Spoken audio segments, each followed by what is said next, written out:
We're live.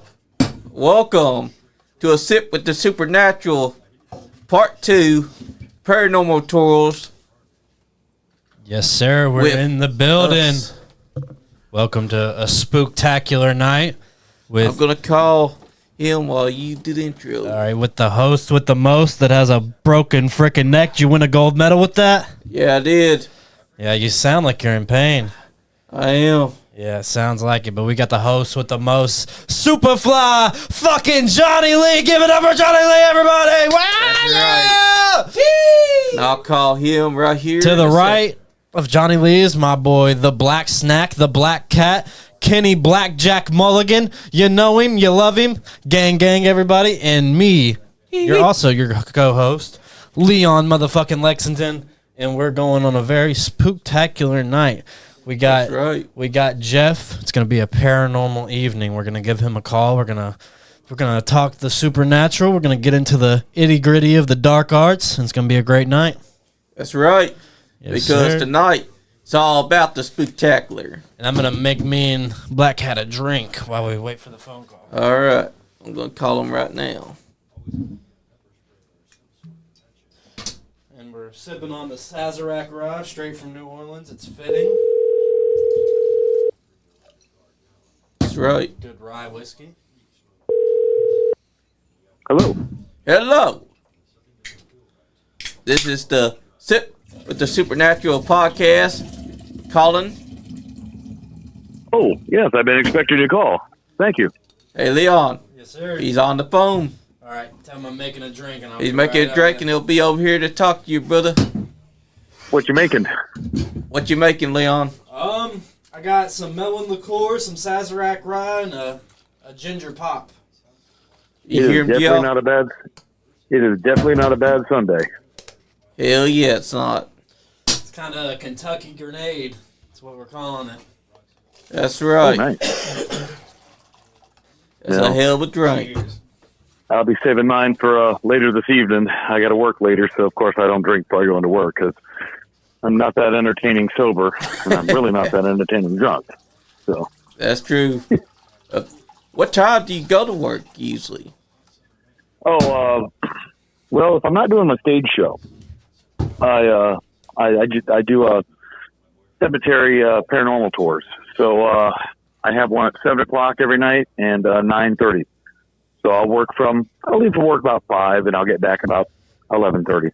And yeah. Does it ever like get on your soul? Like on like days that you're like, you got to go to work. Do you have like a preparation that you do beforehand before going into work to like maybe clear some of your dark energies before you step in that dark realm? Well, I have a few. I tried, it's a process of with preparations A through G, but now I just use preparation H. Heck yeah. Yeah, what's that? That was a very good setup for a very good joke. No, I do. Preparation age. Yeah. Just do a You asked fat for the line of fucking preparation. heroin before you go in. Yeah, That's right. no, but you asked about a preparation. I just thought I'd make a hemorrhoid joke. A hemorrhoid. I was thinking heroin. You're thinking hemorrhoids. We're on two different plates. I would be doing Very- cocaine. Johnny would be doing cocaine if he was doing ghost interviews. Well, ghost stories. Two very different interviews. No, yeah, I came out of a background of death. So, I was a funeral director for I've worked in either funeral homes or owning crime scene cleanup companies for 25 years. And then, of course, I do what I do now. So I already have that mind frame. I walk in anything I'm doing with either investigation or tours with reverence. So I don't really have to go into a subgenre of a personality. It's generally my idle speed of who I am anyway. But that being said, for an hour before the tour or an hour before my stage show, you can always find me having a cigar and kind of relaxing before, just because I know that I'm going to be dealing with a lot of different people with different personalities. And feel you. your main job as a tour guide is to make sure that everybody is enjoying it and respectful of each other. And you don't know the people that are going to be together. You could have a bachelorette party combined with a very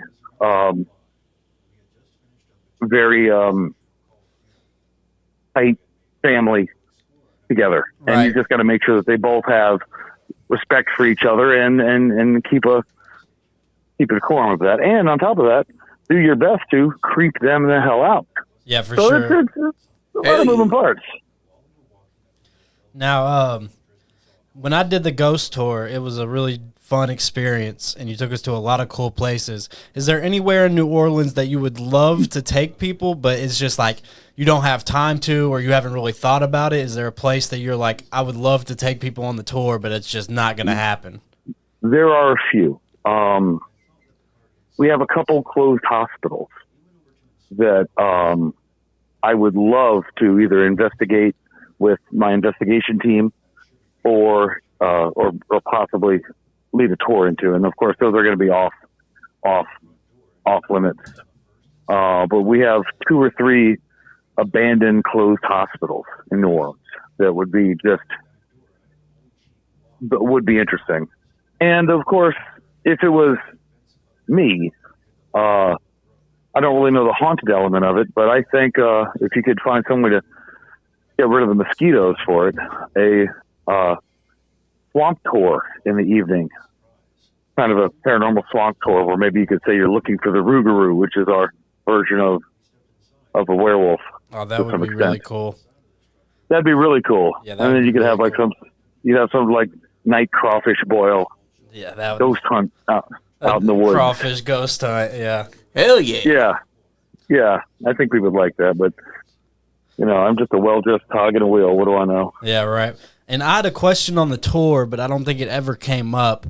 Has there ever been, like, where you're doing the tour and you see somebody in the tour and you look around and that person is just straight up gone? He's been on the tour for the entire time, and then you look around, you're accounting for people there, getting on the bus or whatever, and that guy, that person, that girl, whatever, the phantom is just gone. Has that ever happened?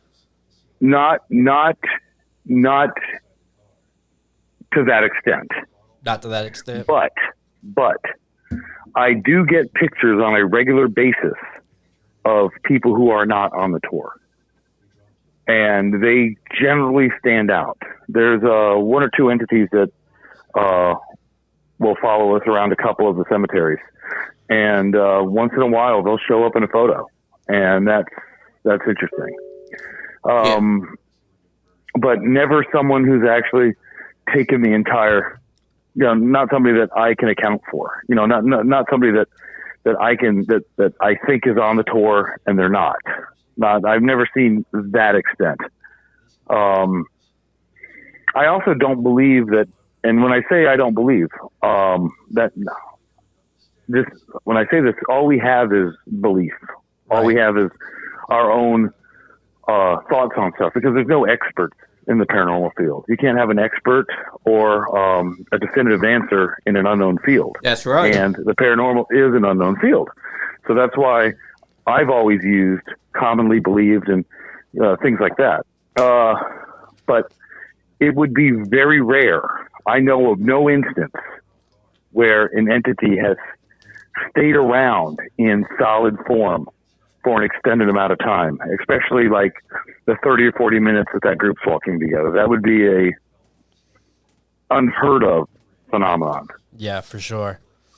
Yeah, but but I will say it's an excellent question, and it's also a question I've never gotten before.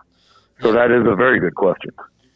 That was a great question. I feel like the paranormal investigation, to me, in a sense, is like a science that hasn't been fully explained yet. Like, I feel like in the next 200 to 300 years, I feel like we may know more about the ins and outs of paranormal investigation and stuff like that. Like, I feel like it's evolving with time as it keeps on going, to where at some point, without a doubt. The title of my stage show, which I do a small stage show where I'll travel with it. I may come up to eventually do a show up there. But it's Kentucky on would love you, Facebook, man. Yeah, we would love that. and I love Kentucky. You love Kentucky? Hell yeah, brother. Sure. If they're on Facebook or Instagram, it's a paranormal evening of the unexplained, because that's exactly what it is. It's unexplained. I've never used the term ghosts. I'll occasionally use the word hauntings, but I just call them the unexplained because currently that's what they are. We'll have an answer eventually. We don't right now. So what's your kind of theory on it all? Like, do you think these are like rips in time? Do you think these are just leftover spirits? What's your theory on the unknown? I have a few. Well, there's different types of manifestations that we can all agree on. Yes, sir. There's repeating manifestations. That's going to be the stories of like the little girl walking up the stairs, and it doesn't matter if you're there or you're not. It's just going to be the same thing, almost like it's on a loop. The entity is not going to acknowledge you. The entity is just going to walk up the stairs like it always has for the past however long it's been doing it, and it'll continue to do that. That is one. Then there's more conscious things like poltergeist. They're going to be usually attached to land or an object or a dwelling, and they're going to just open the doors and turn on the water faucets and move things, stuff like that. You have shadow people, which are very common. They're going to be believed to they're going to be aptly named. They're going to be humanoid, featureless, silhouetted. They range in transparency from practically clear all the way to onyx. They're commonly found around places of sudden, violent, or unexpected death: battlefields, hospitals, house fires, etc. And they can also be very protective of areas. If you're like walking into a basement where something doesn't want you there, they'll come out. And then you have benevolent attachments. That's going to be stories of, I heard one the other night of a woman was falling asleep driving, and then she felt a hand on her shoulder, and it was her grandfather, who had passed away a couple of years ago, but he taught her how to drive. She was woken up by her grandfather and probably saved her life because she fell asleep at the wheel. We all hear stories about that. In times of need or in times of celebration, someone that was close to you comes back. And there's others. There's, orbs, and then you can get into sleep paralysis and past life transgression and astral projection and all that. You can talk for hours on this. Right.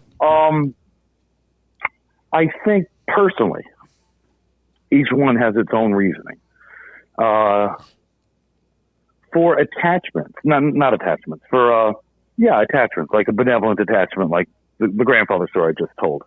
I think that when you truly love somebody, either it's a friendship love or a friendship love or family love, that death doesn't stand in the way. Wherever we go when we die, because nobody really knows. But if you truly love somebody, then they are there when you need them. And the ultimate goal in life is, if we do whatever we're supposed to do right, we become that for somebody else. And that kind of makes me happy right there. Right. There's like not every spirit story has to be ooky spooky, scare the pants off that's you. Right. It can be kind of endearing and like more of a loving thing than just the obvious scariness of it all.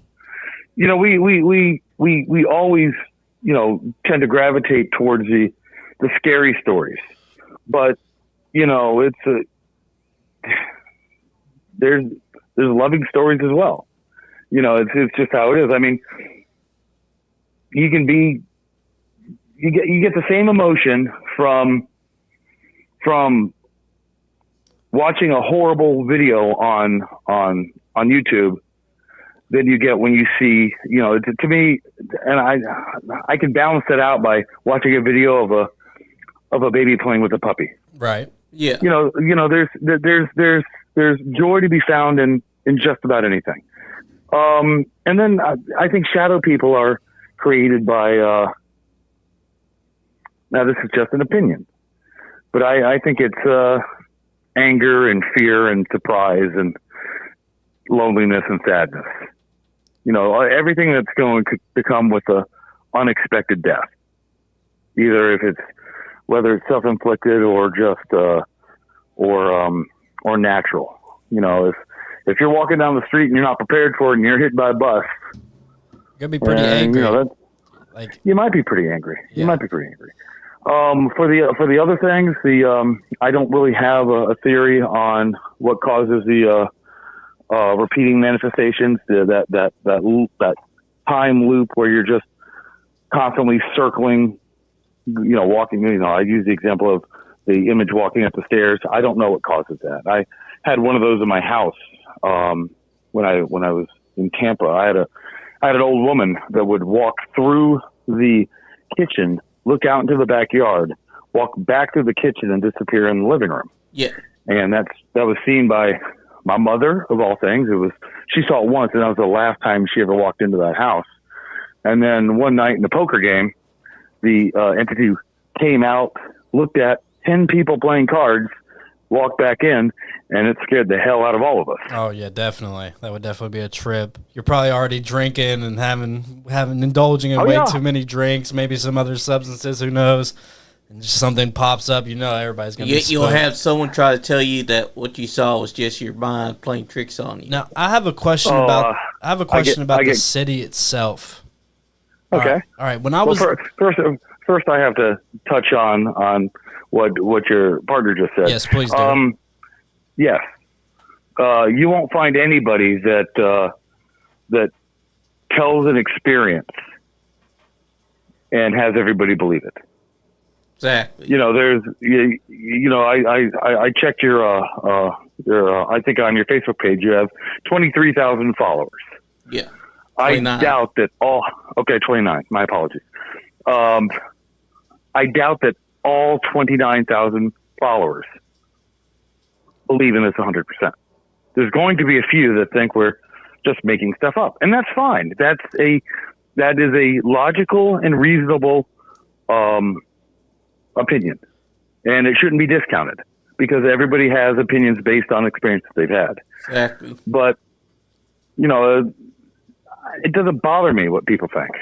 You know, I know what I've seen and I know what I've experienced, and those that don't believe, that's fine. Eventually, they may, because the paranormal doesn't give a shit about what you believe. Right, and it's going to show up when it shows up. I also think there's kind of something like good in that, like not everybody gets to be invited to the club kind of thinking. You know what I mean? Like you might not believe, but there's a lot of people that does. But since you don't believe, that's cool with us, man. We're gonna sit over here. We're gonna drink our drinks. We're gonna talk about our ghost stories. We're gonna have some fun. That's right. I mean, I find it pretty interesting. People who don't see these things, they kind of live in this upper world, if you will, where they don't believe in. They don't believe that there's any afterlife or things like that. Well, there's also separate thoughts of mine of why they don't believe. I mean, hypothetically, if you are a logical, rational, we'll even say science-based person that has everything figured out, okay? And then suddenly you know definitively that there's something from the afterlife. I'm going to use a word that I normally don't, ghosts. Definitively there's ghosts. Then you have to wrap your head around this. Everything you know and everything that you've based things on is wrong. And now you have to rework and rethink all your logic. It's a hard pill to That's swallow. a big that's a huge pill to swallow. You know, so I can understand some of their reasoning for that. Do you get a lot of non-believers coming on your tours? Like, what's the ratio of non-believers to believers on the tours? I'd say about 20%. About 20%. I'd say 20. I'd say about 20%. About 10% for my shows, because when I do a stage show, where my stage show is talking a bit, and then of course having people share their own stories, which is what I've turned into my tour actually. But I get a less percentage on that because they're knowing what they're getting into. They're paying for a ticket. Do you get any people who that you kind of turn their belief over? People who come in. Oh yeah, all the time. All the time. It's very tough when and there's a couple ways to do that. When you're a non-believer, now I'll use my stage show for example. If you come in as a non-believer and then all of a sudden there's 15 people in there telling stories that have happened to them, then you have that choice to make. These are 15 people that have never met each other. So either they're all lying and this is some huge made-up conspiracy, or there has to be something to it. And then I've been on investigations in either Tor or in other places where a non-believer has actually seen something. And that's a game changer. I mean, when you're walking through a cemetery at 11 o'clock at night and you hear your name called or you're touched on the shoulder or whatnot, or you get something in a picture of an image, where do you go from there? Yeah, how do you look at that and say no? Right. So yeah. All right. Well, here was my question about the city itself. Is okay. We was down there on Mardi Gras. We was having a good time, but the people are very nice, and the city is beautiful. But there was an underlying darkness to the streets, to the city, to the buildings, to everything in there. And I just want to know, as a person, that do you reside there in New Orleans, or you just bounce back and forth? All right, so you reside there. Do you get that feeling also?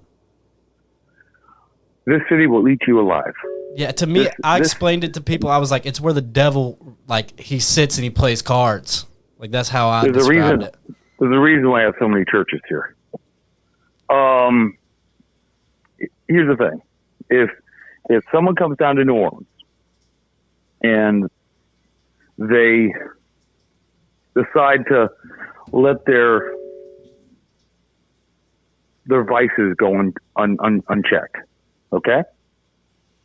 Yeah. And I'm sure it's like this in other cities as well. It's just a little more accessible here. Now, my dad was explaining it to us at breakfast because we was talking about the differences between Vegas and New Orleans, and my dad was like, well, Vegas is corporate, but in Louisiana, if you do something fucked up, they're going to put you in the swamp. You know what I mean? Like, well, they won't put you in a swamp, but the way I like to look at it is this. You can walk down here and take the bumpers off any vice that you want, okay? But you need to understand, if you get too caught up in the drugs or the drinking or the gambling or the sex here, this city will consume you. You will walk down a whirlpool of whatever vices you're in. You will be washed away and you will be forgotten. And the city will keep on going. It's like a shark attack. Yeah, and I feel like the locals, really ugly. I feel like the locals had like a kind of more, like they had like a good energy to them, to where like they kind of see right past that. Like whenever you meet somebody that wasn't from there, they were there for like you said, the vices. But like the locals were like, nah, you don't want to go here, you don't want to go there. Just keep to the beaten path. You're going to be good. Like, or if you go there, just have your wits around you. Right. If you're going to have a drink, stop at 3. Because there's always tomorrow. You can have more drinks tomorrow. You don't need to get totally shit-faced to where you don't know your name, or you don't know how to order an Uber. That's right. And then try to figure out your hotel room, because that's how you get in trouble. It's always good to know somebody in New Orleans. Like y'all know me now. You got my number. If you're down here and you get in trouble and you have trouble, you have too much to drink, I'll pick you up and I'll take you where you need to go. I appreciate that. Yeah, and then because that's what good people do. I don't like this. I don't like to see people. I don't like to see anybody become just another story. Yeah, and that's just another statistic. Like the homeless up here in Kentucky, like to me at least, they're just like, I don't want to be harsh or mean, but like most of them are just junkies. You know what I mean? Yeah. But down there, it felt like when you seen a homeless person, you're like, that person could have been here for centuries. Like you get that kind of eerie feeling off of them. Like this person may have been here since the 1700s type deal. At least that's the vibe that I was getting off of those kind of people down there. Well, not to get socioeconomic on it, but we are a very poor city. We're a city that has no, and it's not a political thing. It's a city that there's no outreach. Yeah, and y'all have had a lot of hardships too. Hurricane Katrina. Yeah, but hardships happen. I mean, look at there's a couple hurricanes that hit the Eastern Seaboard. The pretty bad ones. I can't remember the name of it, but there's a Hurricane Sandy, devastated. Had a hurricane just recently that hit the Carolinas. They're fine. For some reason, New Orleans is forgotten. We don't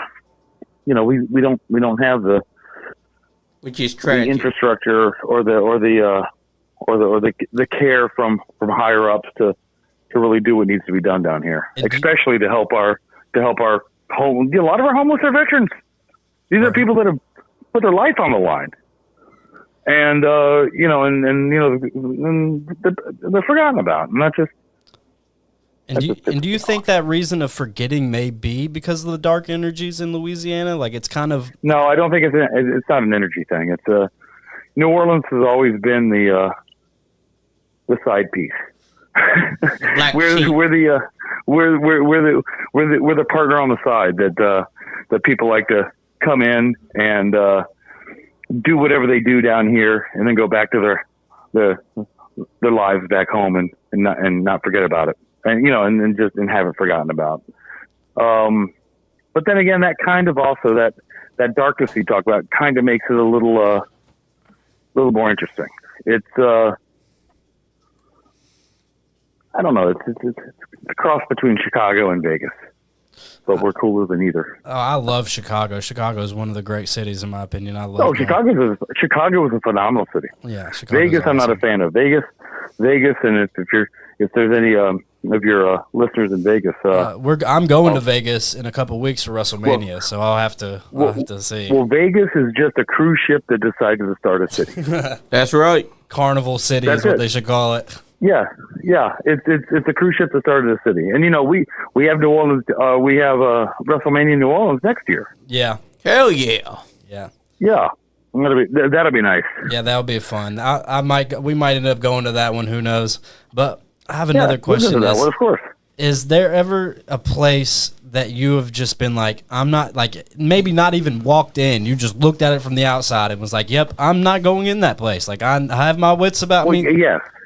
Yes. Applebee's.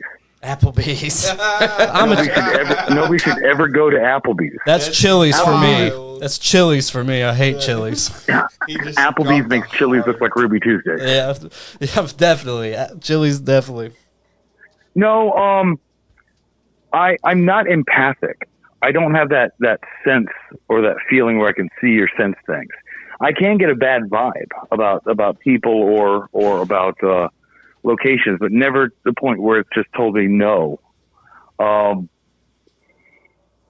can't remember the dwelling, but I was doing an investigation a couple of years ago at a hotel in Boston, and I don't remember what hotel it was. But I did kind of have that sense that you're talking about there. I just knew something was up about it, and sure enough, there was. But I do have people that tell me all the time that they've been in situations where something has just told them not to go in or not to advance. But that hasn't really happened to me. Yeah, it's definitely. I wish I had a better answer for you. No, that was a great answer. That was a great one. Because I mean, not everybody's gonna be like. I know, like I think we had this conversation on, like, we were about to get on the bus, and me and my girlfriend was talking to you, and I was like, my mom and my grandmothers and grandmothers before her, like, quote unquote witch ladies. That's what they've always called each other. So like, I kind of inside the chat. I remember you used that term. Yeah, and so like, I kind of get that excess ability off of them to where I can read situations more than like a regular person would be able to. I can look at something and be like, dude, I'm not going in there. Like when we were down there on Bourbon Street, my girlfriend was like, we need to do a tarot reading. We need to do this. And I'm like, the only person reading my tarot cards is my mother. Like I don't rock with that. Right. That's just how I've always been. So it's like not everybody's going to have that innate ability to just look at something and be like, this place right here, I ain't going to step in there. But I also feel like you're more braver than I. Like this is, like you said earlier whenever we started, this is kind of your life. You're in tune with these energies all the time. So like you're more eager to go into a place that other people may not want to go inside of. Well, I also, I go in with a different mindset than most. I try to walk into any situation, whether it be an investigation or anything that has to do with the dead. I try to walk in with respect because I never forget that everybody that I'm looking at or looking to talk to or talk about or investigate, they were just like us until they weren't. Yeah, a mother, a father, a son, a daughter. Yeah, exactly. And that will be us one day. I think that was your exact quote on the tour was like, please be respectful on the tour because all these people at one point in time was a mother, a father, a friend. That's right. You have to be respectful to the spirits. They were. And not to throw shade at anybody, and because I wouldn't, because we all have different styles, and of course there are people that are much more successful on a national stage than I am. But when I watch investigations and they're antagonistic, oh yeah, I hate those. I hate those. I'm like, why? I'm like, come at me, bro. Hit me with this stick. Oh, why? Yeah, to what and they end? fake it too.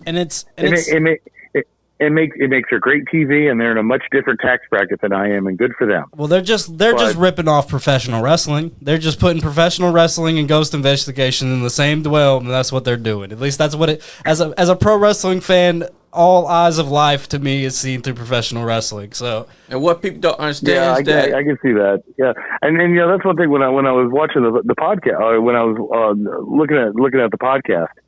I'm a huge wrestling fan from the late 70s to the early 2000s. I mean, a massive wrestling fan. So that's one thing I really liked about the podcast. Oh, we appreciate that. Yeah, I think you went to SmackDown the night before you did our ghost investigation. Well, the ghost tour, the spirit tour. I did. I went to SmackDown. I enjoyed that. It showed you that, and I've never been a huge Rock fan, but you could tell when The Rock was there, he had that crowd in the palm of his hand. They walked out cheering him, and 2 minutes later they were booing him. And it was it shows you how a master of that art can handle that audience. It was beautiful. And not really on the same realm of spirits, but even when you walk into like those older arenas, like I know when I walk into like Rupp Arena where our basketball team plays, and like we've had history with wrestling, with rock, basketball, and everything, you can feel the energy of even that, like seeping through the walls. Like you can feel the energy. Oh, yeah. The energy of the old ICW, which was our territory back in like the 80s and the 70s and stuff. Randy Savage. Yeah, Randy Savage came through with the Paphos territory, and you can feel energy of even that. So yeah, you just know it's something that's been absorbed in the girders. It's something that's been there for all of that. When they tore down the Pontiac Silverdome, I mean, that's where Hogan and Andre fought. There has to be something about that. Yeah. I think Pontiac Silverdome was also where Macho Man and Steamboat. Yeah, that for was WrestleMania 3 was there as well. 3. One of the greatest matches of all time. I seen a video the other day, and they were it was the demolition of the Silverdome, and they blew it up, but it didn't go down completely. And somebody was like, "That's Hogan no-selling the Silverdome explosion." Like the energy of Hogan made the building not collapse in on itself. The building just starts shaking and rises back up again. That would be interesting. And then starts selling shitty beer. That's right. Beer. Shitty beer. What a waste. What a waste. But it is. Not to get on the Hogan thing. So I'm curious because in wrestling, who do you think had the best finishing move? I mean, Damn, that's hard. That's hard to choose because there's been That so many. is hard. That is hard. I mean, I'm not the huge. I will say I don't like Hogan as an individual, but as a professional wrestler, I really think he was I think he was underrated as an actual in-ring worker. So, in my opinion, the leg drop's got to be one of them. All he had to do was just sit on his ass. Well, that's true. But then again, if you're going to do that, you can also say that the John Tenta's The finishing splash. was a great. Yeah, the sitting splash. If you're just sitting on your ass, or for that, Yokozuna. I'd choose Diamond Cutter. I wish What was that? the diamond cutter. You said the diamond cutter. Diamond Cutter was great because it would just come out of anywhere. Yeah. I would Right. have to go with He had many any moves. type of pile driver because you have to put so much trust in somebody to pile drive your neck into a fucking mat. Not on Hart. Well- He'll do a sit-out tombstone pile drive when you say, you're going to your knees, right? Yeah, no. I'm going to sit on my ass. We for need to it. do a collab, Jeff, where we go to like these old wrestling, Kimpus Arena. these old arenas where they used to do wrestling, and see if we can find any old spirits of like Yes, we King gotta do Harley Race investigation. or I would totally be into that. For me, I have two old school finishers that I like, and I don't know if you'll be familiar with either of them. But Coco Beware was a lesser known wrestler who I'm sure you're familiar with. yes, sir. His finisher was devastating. He did what's known as a Ghostbuster suplex. Take a look at that if you get a chance. Yeah, man. It was Yes. a suplex. It was I a seen suplex DDT, and it was dangerous looking. And he used that. But my favorite of all time is actually a submission move, a submission finisher that was used by George the Animal Steel. Nice. Was it the claw to the mouth or the claw to the head? No, it wasn't. It was called a flying hammerlock. Flying hammerlock. There it is. Look that one up. Hey, You can find videos of yeah, George my buddy, Steele and the we found flying it. hammerlock. my buddy's showing us the Coco Beware. The Brain Buster. Yeah, the brain buster. Oh my God, God. devastating. It was innovative. it was terrible. It was terrible, but it was beautiful. And our host, nice guy Andy, just walked in the podcast. What's up? I'm not the host, y'all the host. Been watching the show?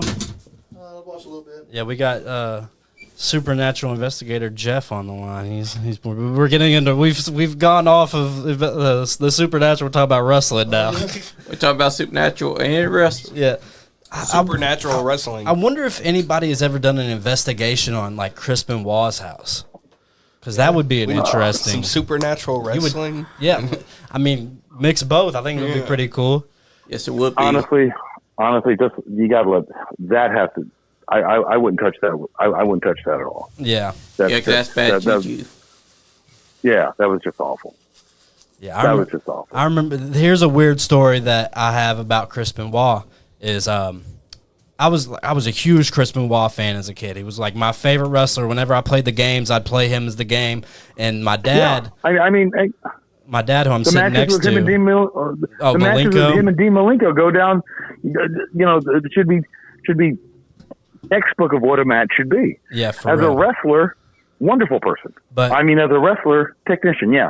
But As a so person, he was a my piece of favorite shit. wrestler ever. And my dad, he found a Chris Benoit toy at Walmart or maybe the Dollar General, wherever, and he brought it home, and that was like my prized possession. And I remember Nice. I took it over to my cousin's house, and the dog chewed off the arm of Chris Benoit.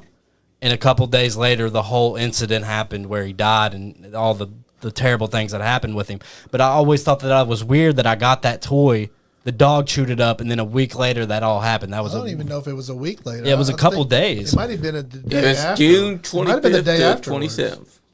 It might have been even the day after or the morning of or something. because- Remember, he That is killed that- his son first, That's a, wife the next day, and then himself on the third day. But I always thought Well, that that was is- weird. that is an odd coincidence, but I have to say it's just a coincidence. I don't know. It always sat home with me for some reason. I've always thought that. It's always been on my mind for a long time. Oh yeah, dog because it had happened mine at an too. impressionable age. Yeah. Yeah. Yeah, that was. You know how I got my Christmas wall figure? Won it at a school You still at a Goodwill? contest. And then, You got it in the garbage can out back of Walmart after they threw them all away. I won it from a school contest. And It lasted all until 2007, and both its arms and its legs snapped off Oh wow. after so much use.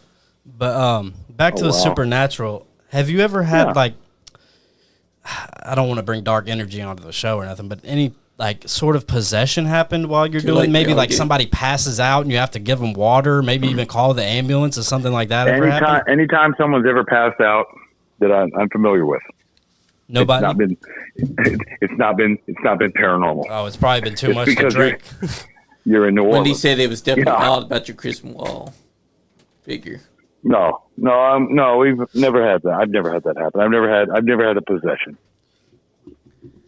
Have you been to the voodoo shop? Have you been to the voodoo shop? Down in New Orleans. That's very specific, Johnny. Well, yeah. Well, that's like saying, have you been to a church? Which one are you talking about? Right, he's probably referring to the Maria Labeau voodoo shop. Oh yeah. That's a tourist trap. Yeah, that's how I felt when I was going in there. Voodoo itself is a legitimate religion. Voodoo is one of the world's oldest religions. It predates written word. It was passed down through stories and songs. And there are 20,000 practitioners in New Orleans alone of New Orleans voodoo. And then outside of voodoo, you have Santeria, which is a credible religion. You have juju, you have hoodoo, you have the whole thing. But when someone tells me they're a practitioner of voodoo, I look at that as the same way as if someone were to tell me they're Methodist, because that is their religion. And and anybody down here, the locals, hold that religion in equal regard to like I'm somewhat of a lapsed Catholic until I drive in snow, and then I find I'm openly Pentecostal, but shouting and screaming at the Lord when my car's spinning backwards. But when someone tells me they're a practitioner of voodoo, I hold that in the same reverence that I do when someone tells me whatever their religion is. So if I've been to the voodoo shops that you will have seen, and those are going to be the touristy places that sell T-shirts and they sell voodoo dolls, like like you could curse your enemies and all that. And so I have, yeah, I've been in there to show people the mockery of it. But hey, this is nice guy Andy. Nice to meet you. Do you Very know? nice to meet you as well. Do you know anybody that practices the voodoo religion? Could you like maybe hook us up with them, and maybe we can get a call from them at some point, like on a different episode? Maybe for the Supernatural episode 3. Did we lose him? Are you still there? Oh, I think he's calling back. Make another drink. Yeah. Hey, did we? I lost you for a moment. Yeah. I don't know what happened. We was talking about the voodoo. We was talking about the and then voodoo religion. And then my phone started conference calling a random person, but that's not a voodoo practitioner. It's just my fat face touched a bunch of buttons. I have friends that practice voodoo, but I can ask. Yeah. And see if they. I'd love to know. I'd love to like talk to somebody that was like a a voodoo. Me too. Preacher, or I don't even know what they call them, a priestess or a priest. AnLeon. What do they call them? We will be doing investigations. A priest or priestess. I'll see what I can do, but that's you have to treat that as if you were having a minister of a church on there. Oh yeah, we would treat them with utmost respect. We would just we just want information about it, like because I'd be happy to. Let me make some phone calls and see what I can do. It's got the stigma of being like an evil thing, Yeah, it gets treated. Well, you know why it has the stigma of an evil thing? Because of the movies and stuff of stories of told. Because there probably is some. More than that. Yeah. And I'm going to get real with you. Okay, get real. Okay. We're talking about a religion of the enslaved. So yeah. Let's go back 150 years. Okay? Yes. You're not going to talk to the enslaved about the religion they have. You're going to talk to the landowners about the religion that came out of deep, dark Africa. What kind of narrative do you think they're going to give? Oh, probably not a good one, I'd say. It's the narrative we have now, Yeah. Yep, that's which right. is exactly wrong. It's because New Orleans voodoo is about blessing and healing, but nobody wants to hear about that. Yeah. They don't. They want to hear about voodoo dolls cursing people. They don't want to hear that voodoo dolls were actually used for medical reasons, but not for healing. It was like right now, if you go to a doctor, okay, if you go to a doctor, they're going to have a file on you about everything that's ever happened to you. Yeah. And they're going to have that file because everybody involved in that is literate. They're able to read that. Now, hypothetically, you're in a culture of illiteracy. For whatever reasons, nobody can read. Yeah. It would make sense that you have a doll that would look like you, that would have different pins in it with color-coded pieces of string around it that's going to tell you the treatments that you've had. Oh, okay. Voodoo dolls were originally used in New Orleans and other places, Haiti, West Africa, for medical record keeping. Really? That's So what a it was, voodoo doll. Yeah, it was pretty that's much what a voodoo you. doll is used for. Pretty much you with like a pin or something stuck in a place where Yes. you have a problem. It would be it'd be a doll that would be a representative of you. And let's say you came to the priestess because you had a problem with your leg. In that case, they would put the pin in the leg of that doll and a color-coded string for the process that they were doing to treat it, and they would change that out as needed, depending on the treatment. Oh, wow. Okay. Yeah.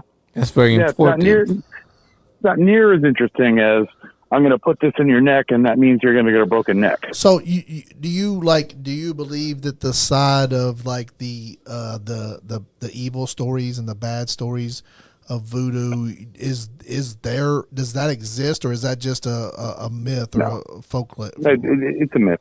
Oh, okay.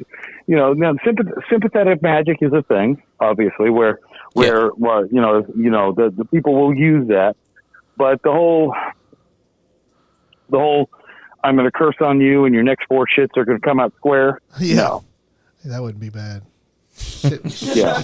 shit in a brick would be terrible. Wouldn't it? That is the most scariest thought process. Yeah, your discussion Did on you the get brick? tour, I remember like on the way down there, my girlfriend was like, she's like, I'm going to get a voodoo doll and I'm going to freaking make your arm twist backwards and just going on and on. And when we were on the tour, you basically explained what you just explained to nice guy Andy over here. And I looked at her and I was like, I fucking told you. Like, it's not some magic death cult that everybody puts it out to be that Western media would like to make you think that it is.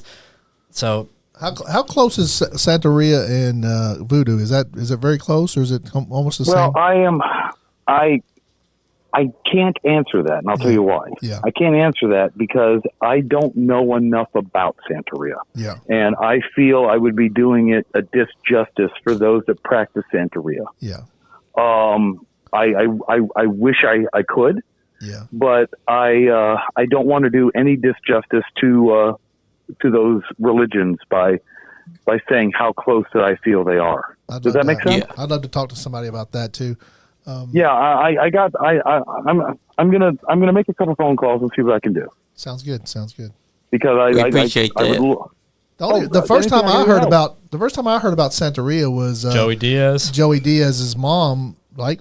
Yeah, Joey Diaz, he was a real sick. Do you know who Joey Diaz is? Comedian. the comedian. Who I always get confused with. Cuban I guy. always get him confused with Big Pussy from Sopranos. Yeah, definitely. Yeah. But he was a real sick kid, and he lived in I think Queens or somewhere, New Jersey, and his mom didn't know, and they were Catholic and Santeria, like they practiced both, and his mom was like, I'm gonna dip you full fledged. I'm probably doing the story injustice, but this is basically the events that I learned from watching his podcast. Is like, she's gonna dip him fully into Santeria to try to cure him of being like a sickly kid as a young child. So he had to do he had to wear white every Monday, and I think still to this day he still wears whites on Monday. He can't wear shoes in the house on a certain day of the week. He has to he prays to one God. He can't deal with the number 3. Like it's a bunch of bunch of like very meticulous beliefs that they have. And I don't think it's like, I think it's more based on the God that you worship than the whole religion itself. Like there's a bunch of different like not prophets but different deities that you have to entice yourself with, and somebody gives you that personal deity that's going to follow you around your whole life. Yeah. That would be definitely something I'll ask about. But every religion has their quirks. You know, that's Yeah, exactly. you know.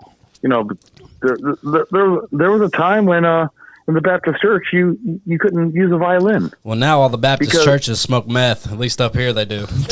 They're all underwater up here in Kentucky. Yeah, they're all right now. underwater up here in Kentucky. Yeah, We have crazy flooding right now up here. Yeah. They're all underneath water, still doing their meth. Some of them like will handle snakes, right? Yeah. well, I think that's like Pentecostals. They handle snakes. I think that's what they're called, Pentecostals. I don't know. We need to get some snake handlers Some snake handlers. coming to the No, podcast. Talk you to know, them. I watched a documentary about a case in Alabama. It's on Netflix. You can watch it. I forgot the name of it, but it's about a woman who it's always about a woman. Yeah. But Always is. who tried. Yes, it is. That's why we have blues and country music. But I think she used a snake from a Pentecostal church to try to kill her husband. I saw an hour-long documentary on Netflix on that. Look that up. It was entertaining. Snakes.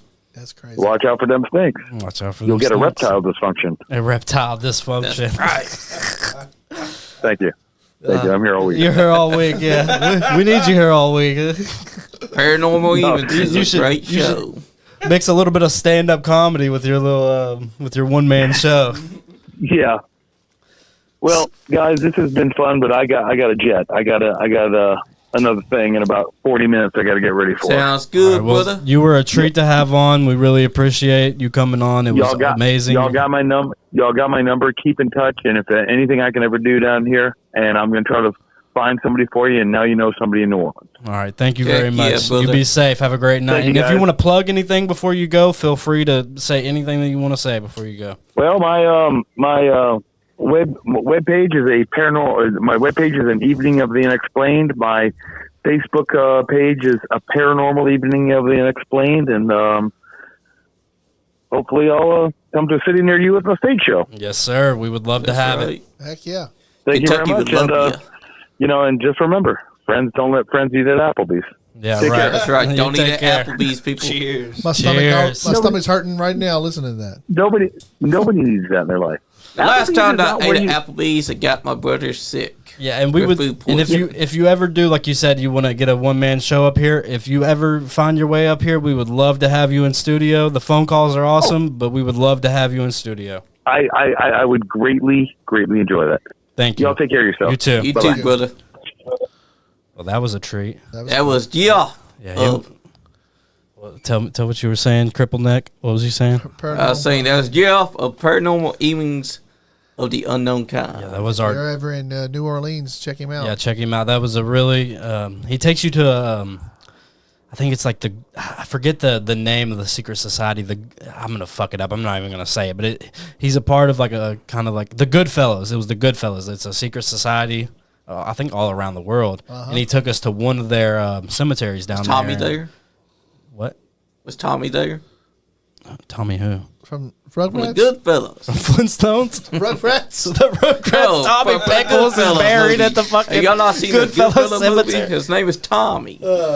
Tommy D. Simone. Oh, the Goodfellas. I don't know, but that movie's about that same thing or not, Johnny. It's about the Goodfellas, though.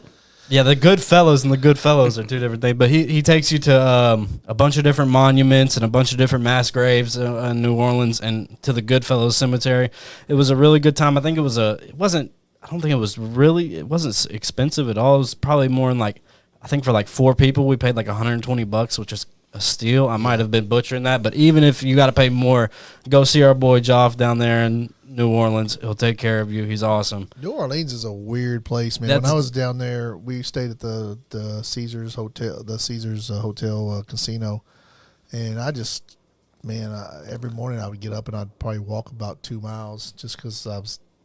You're a trying to big do some walker. exercise. Every time we go somewhere, you fucking. I do. Everybody, I love we'll be to like, get- we're gonna go get breakfast. Where's Andy at? He's fucking 5 miles away, Fucking just in the hood, walking in the hood. I do. I love to go to like the Hood hopping. city I go and He just likes like to hop the hood. wherever I'm at, I'll just take off walking about 3 miles away and then come back, and it's just you see way more because every time I go on a vacation with somebody and I have to drive, I don't get to see the sights because I'm driving, Right. and they're like telling me, I'm like, just give me directions where you're going, and We'll figure it out. but like from you there. don't get to really, because you got to pay attention to the traffic. And But you got that feeling from New Orleans? It's like where the devil goes to fucking play cards. Man, it's just just walking around down there is just like I don't want to say a creepy feeling, but like definitely there's definitely a different feel. It's an energy to like it. walking in Lexington is a safe place to walk, but like You still get those energies kind of in Lexington. There's Yeah, places yeah. where you can get I'm not even talking about like dangerous area. You go to the fucking hood and like even in the hood is in Lexington. You walk down the hood, somebody's not gonna. Usually, 9 times out of 10, they're not gonna mess with you. You know what I mean? Lexington's It's gonna be a fucking Not bum. anymore. It used to be back inside the 90s. Lexington's so safe. But there's places in Lexington where even like when I go to the courthouse or I go to even where's the place where they used to auction off the slaves? What's that place called? Cheapside. Cheapside. You go to that area, that little strip right there where the courthouse is. There's a vibe right there. Oh yeah, there's definitely a spiritual vibe, especially in New Orleans when like the hurricane hit and a bunch of people just died, and then you take tours and they show you where the levees broke and how many people drowned in this area, and it's definitely a city of death. I feel like, Yeah. and because the cemeteries, like you go to town, you don't really go and visit a cemetery, but in New Orleans, the cemeteries they're are everywhere. famous. Yeah, they're they're everywhere everywhere, because yeah. they're above ground.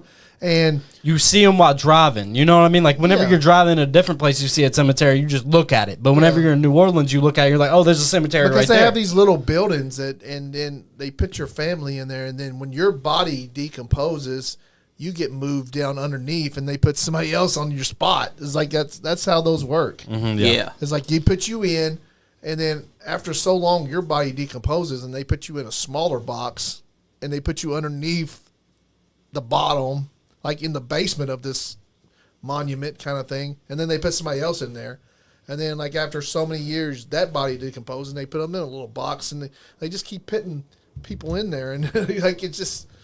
It's a definitely- family thing. It's a family thing. Then down It's definitely there. a weird vibe. Like I haven't been to every city in America. Yeah. Don't get me wrong, but like you go to different cities, you go on vacation and stuff, and it's definitely It's. a I wonder it's different energy, a because there's different so vibe. many dead bodies above ground than there is like in a regular city. Because in a regular city, all the dead bodies are below the ground. If you go to that city, all the dead bodies are above the ground. Yeah. So it's like I don't know. Maybe it's just. and New Orleans has a bunch of weird. Louisiana and a whole like fucking. There was vampire tours. There's fucking. I know when I went and got my tattoo, I thought I was gonna get fucking sex trafficked or vampired. I'm not even gonna So lie. many like it's just so old of a place, man. You walk down the French Quarter down there, and it's just these places are just. It's just so like the buildings are so architecture, yeah. old, and just It doesn't even kind of feel like America. And walking down there, you have to watch because the sidewalks are just trashed. The Yeah. sidewalks are just. It's just a different. It's a different place. It really is. It's a beautiful. I think the locals there are like the city has a bad vibe to it. Yeah. Not to say like it's run down or shitty or anything, but it has just a deeper, darker vibe to it. But the people there, Yeah. are what's the light of the city. Like I talked to so many people just walking Bourbon Street or at fucking Walmart, and all the people that were from there that was telling us about Mardi Gras and all these other things. Those people were genuine, great people to talk to. Seemed like great people. Like it feels like the city might have an energy to it, but the people really bring out the light. If that I don't makes know any if sense. I don't know. I'm sure he wasn't lying to me, but I'm sure there's some evil voodoo people down there. I'm sure. I'll have Yeah, well, it's like there he is. it's like fucking anything. Like anything's gonna have an asshole. Dark you know what I side of mean? it, Anything's yeah. gonna have There's a. at least going to be at least Probably 20%. There's always gonna be one Kentucky fan that we don't like. You know what I mean? Like, well, man, you make me want to root for Tennessee. You fucking piece of shit. Yeah. I'm sure there's a bunch of voodoo people down there that just do it just. Or maybe they don't even, maybe they got into it for that reason of some evilness. Like, they don't even, like, what he was saying was the roots of it and everything else, and how most people. The original. But there's probably some people that went there and was just like, I want to be a fucking piece of trash. Like, I don't care about Or the. they just built evil. I don't care about the rituals. I don't care about this. I'm going to use this for my advantage and my advantage only. The words voodoo It's gains. Hey, Leon, you were talking about you were scared to go into a place if it has bad voodoo. Yeah. Would you be feeling like that when we go on investigation? I'll put my fears aside, but I don't like scary shit really. Like, I don't want to. I'll go in there, but I like to stay away from shit like that. But we're talking about it right now, so I'm not really doing it. What do you guys say? Black Guy Kenny Mulligan? I know there's a stigma to Voodoo, but I believe there's also people who practice black magic voodoo. Where I think it could possibly be even an intertwine of voodoo and European magic to put together. Because fuck white people, they were probably the ones, you know what I mean? Some fucking white German was like, yeah, I'm going to use this voodoo shit and I'm going to fucking trick people, you know what I mean? Like there's definitely some, like... It probably just wasn't the slave owner saying it was a bad thing. It was probably like the slave owner going to the maybe it may have been even a way for the slave to be like scare the slave owner of like, hey, I got some of this voodoo shit I'll put on you. You know what I'm saying? They were like, oh, hey, maybe I'll treat you a little bit better. You know what I'm saying? Maybe.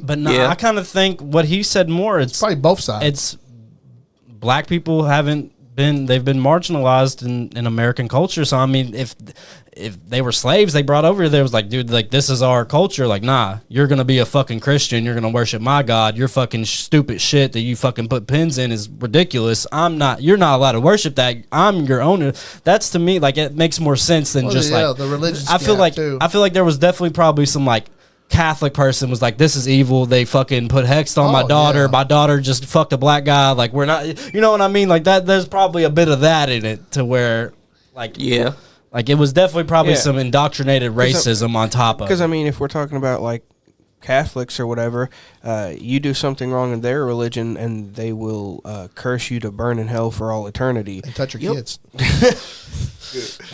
They call shout out Pope Francis. Great people. So I imagine that there's a good side to voodoo, and then there's people who practice voodoo and black magic and combine it to do these bad things or try to do bad things. Oh yeah, put that negative energy in the air. You got some bad Catholics too. I know that. Well, have you ever seen a fucking Catholic person? They look like they're doing magic. Yeah, the fucking Pope looks like he could conjure a fucking conjure some fucking Yu-Gi-Oh shit on you. How evil did Benedict look? And he retired. Why? Like he retired. The new one, right? Francis? Is he still alive? Is the last Pope still alive? I don't know. He's really sick. He was really sick, but Benedict he retired. Like he was the only Pope that didn't retire by dying. He retired and moved away. I wonder why he did that. I wonder why. It's crazy. As a kid, when I first seen a picture of that guy, that Pope, the Benedict, I recoiled in terror. That was me with Michael Jackson. The first time I seen a picture of Michael Jackson, I was like, what the fuck is that? I'm so dead ass. The first time I ever seen a picture of Michael Jackson, he had like a cheetah print outfit on. I was like, that is a fucking demon. Get away from me. Was it because of the messed up nose job? Is that what? It was just because of him. And then somebody told me that Michael Jackson was black one time. I was like, you're fucking retarded. Don't tell me that shit.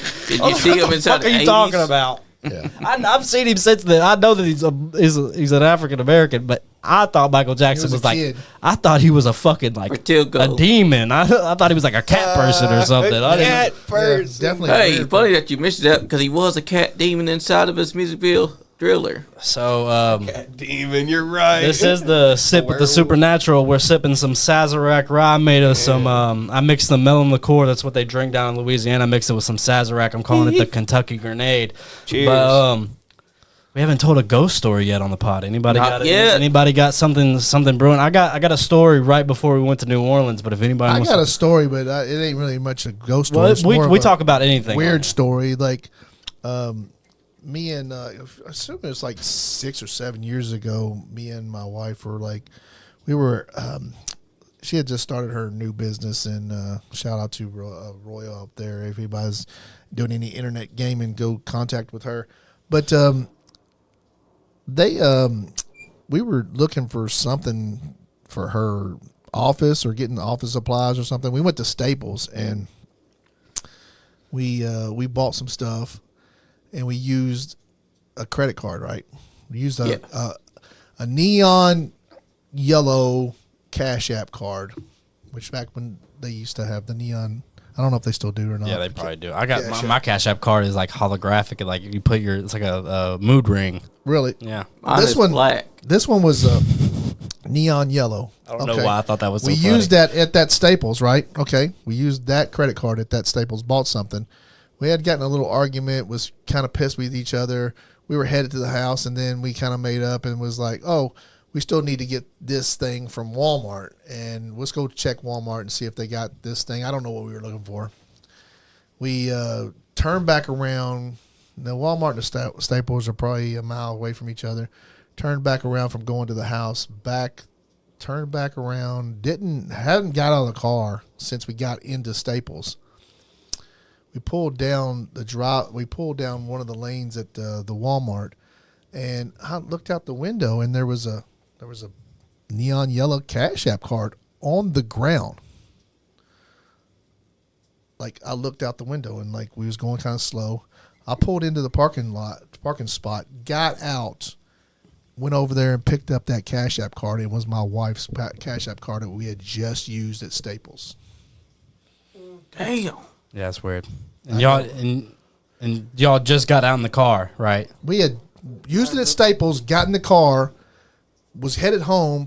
I think we had a little argument or something and made up, figured out that we needed something from Walmart, turned back around, went into the parking lot, pulled into that driveway, and it just happened that I pulled into that parking lane, and I looked out the window. I said, "Oh, there's a Cash App card on the ground up there." She's like, "I'm gonna buy me a fucking honey bun at the gas station." I pulled up into the lane. Gary I jumped out and I was like, "I'm gonna grab it and see what it is." And chills came over me. I was headed back I was like, "This is your fucking Cash App card." I think y'all just jacked Alternate Universe Wendy's Cash App card. I don't know what it was. To this day, I don't. It gives me cold chills to even think about. And I don't know what's the weird, like, what does it mean? What happened? Did we cross over another universe? Are we in a simulation? What the fuck happened? It was her Cash App card with her name on it. Yeah, laying in the Walmart parking lot. Plus, y'all remember where y'all put it? We had been to Walmart that day. We had used that card at the Staples. And y'all don't remember ever taking it out of her purse or anything? Use it at the Staples. So how did it get out there? That's at least like a 10-minute drive from Hamburg to not a 10-minute drive, but more like a 6 to 7 minute drive from Hamburg to the Walmart over in like closer to Winchester Road. And the fact that it was laying out there. It was on the ground, laying in the driveway, the lane of the parking lot. I don't know why that's just a weird. It could have been a trick inside simulation, or it could have been an alternate we had a universe type conversation thing. last show about how you were too poor as a kid to believe in ghosts. Too poor as a kid to believe in ghosts. He was like, "I'm too worried about getting my baked beans and cornmeal to believe in ghosts. Like, is this ghost gonna steal my?" I never was. I mean, we always we moved a lot when I was a kid, and we were just I don't know. As a kid, I was so afraid to admit that I was afraid of something. I would not admit that I was afraid of something at all, of nothing. Your brother beat you up, and then your dad beat you up. My brother would beat me up, and I'm still not scared of you, but I'd flinch if he would. Did you at least fight your brother? Oh, when he yeah, tried we to beat fought you all up? the time. Yeah. You're like, I'm more scared that we're going to fight than to believe in ghosts. To tell him that I believe in ghosts. I mean, there was times when I would. Well, you told me that you used to live close to like West 6th. We lived over there Brewery, in West Strict Street. and there was a haunted house that you lived in. We lived in that haunted house. My grandpa's house was upstairs, and they lived downstairs, and we lived upstairs. They had turned it into like an apartment, an unofficial apartment building. Yeah. We lived upstairs, and they lived downstairs. They cut off a couple rooms, and we lived upstairs, and they lived downstairs. And I would just sometimes I just wake up and heard somebody, Andrew, and I'm like, Oh shit! I go in the other room and look, and I'm like, all right, I went back to sleep. Does that happen to UPS to you, any? Because it happens to me quite a lot where I'm sitting there, I'm walking around, and I hear somebody go, Leon! And I look around, nobody's fucking there. I'll hear people holler my voice all the time for some reason. I don't know. That's accurate. That's 100% accurate. Yeah. I have my headphones on. Yeah, and my shit's soundproof. Like I can't hear nothing through it, but I can hear somebody yell Leon. Yeah, I hear that all the time. Like I don't know if it's my brain or somebody calling Somebody talking about you or something. Telepathy or Telepathy. saying my name, but or just a memory of somebody saying my name pops in my head or something. But it always feels like somebody, every once in a while, somebody will, Andy or Andrew or Rue or Drew. Or draws. Or draws. Yeah, I mean, it's just like somebody's always hollering my name. Like, I don't know. Like at least once a day, I will turn around and do a 360. Like I swear, someone just Like the manager just called my name. Yeah, and I'm nobody's here. exactly. I think that's kind of a telepathy thing. I think people are. I think we have a. Yeah. I think humans have a unknown that we've been taught to Brain forget. link. I think we have a link between each other that has been like taken away from us on purpose, or we just somehow forgot about it after we got phones and stuff. It's I like, don't know. It's where that old saying came from. It was saying that your ears will burn if someone's talking about you. Yeah, Or it's like when you get cold chill, somebody's walking on your grave. I've never been one to be able to be somebody to be able to walk up on me. Like if I was in this room asleep and somebody came in this room, I think I always wake up. I have I can tell if I don't know about an ability, but I can tell if there's another person in the room. Like I can just feel their presence. Right. If I'm even over there in the corner sleeping and somebody walked in my room, I can tell that. And you guys say that there's stuff at my house now. I've never, and I sleep downstairs sometimes, and you was making fun of me having my little bed. Wrestling sheets. Yeah, but I've had way too many weird experiences happen at your house to not be like it's not. I don't think it's never feel anything creepy. I don't think there. it's not really ever. I've had one creepy. I've had a couple creepy experiences. Let me say one, but I've never been it's never to a point where I don't want to come over to your house because I feel like a fucking ghost is gonna fucking rape me or something. Yeah, but I always I know I've been downstairs and me and Aaron and Darren were hanging out and we hear noise coming from the garage and we go back there and I have this old clock radio and that motherfucker, it's just sitting there. There ain't no way that you've plugged it in, I've plugged it in, somebody else has plugged it in, but that thing is plugged in and it's on and it's fucking sprouting. Oh, Kentucky basketball. It's doing, you know what I mean? Yeah. I've had experiences like that. I know one time I was, my bed was on the floor downstairs in the basement and I heard, you can tell when somebody's walking down those stairs. Oh, or upstairs. Even slightly, non-slightly, they don't want to. So I heard somebody creep down the stairs one night, and I was like, it's fucking dad doing the dishes, or doing, not the dishes, but the laundry, something. So whoever's coming down, I didn't really pay no attention. And I felt something my bed was on the ground, so I felt somebody stand on my bed and just do that. And that I'm not fucking putting on Grace. I just threw the covers over my head. I was like, I ain't fucking looking. But that's definitely happened. The whole Amelia and Caleb thing, I know I heard them laughing one time. Yeah. I've had experiences at the house to where it's I don't think that your house is haunted, but it's in that house also it's I think it's more of a beacon of energy, not really a haunted house. Yeah. You ever done mushrooms in the basement? No, I've not done mushrooms. I maybe have done mushrooms in the basement. It's People would probably be afraid of a ghost. there's Didn't even know. no, it's not even a presence of a ghost, but so the basement down there, it has a tarp over the window and then over the big window, and then there's a door, and the window got busted out, so we have a big wooden plank. And so when you do any sort of psychedelics down there, it's time doesn't exist. Only you and whoever else and the pictures and shit on the wall, that's what exists in that frame of time. So there's a part of me that thinks that the house that we live in it's not a haunted house, but it's kind of a beacon of energy. Just think of how many people have stepped foot in that house, how many good things, bad things, and different things has happened there. It's just That's true. It's more of a beacon of energy than I think a haunted house. I've never had a bad feeling in that house ever. And the only other person to ever live there, his name was Leland. Yeah, well, that's a whole story by itself.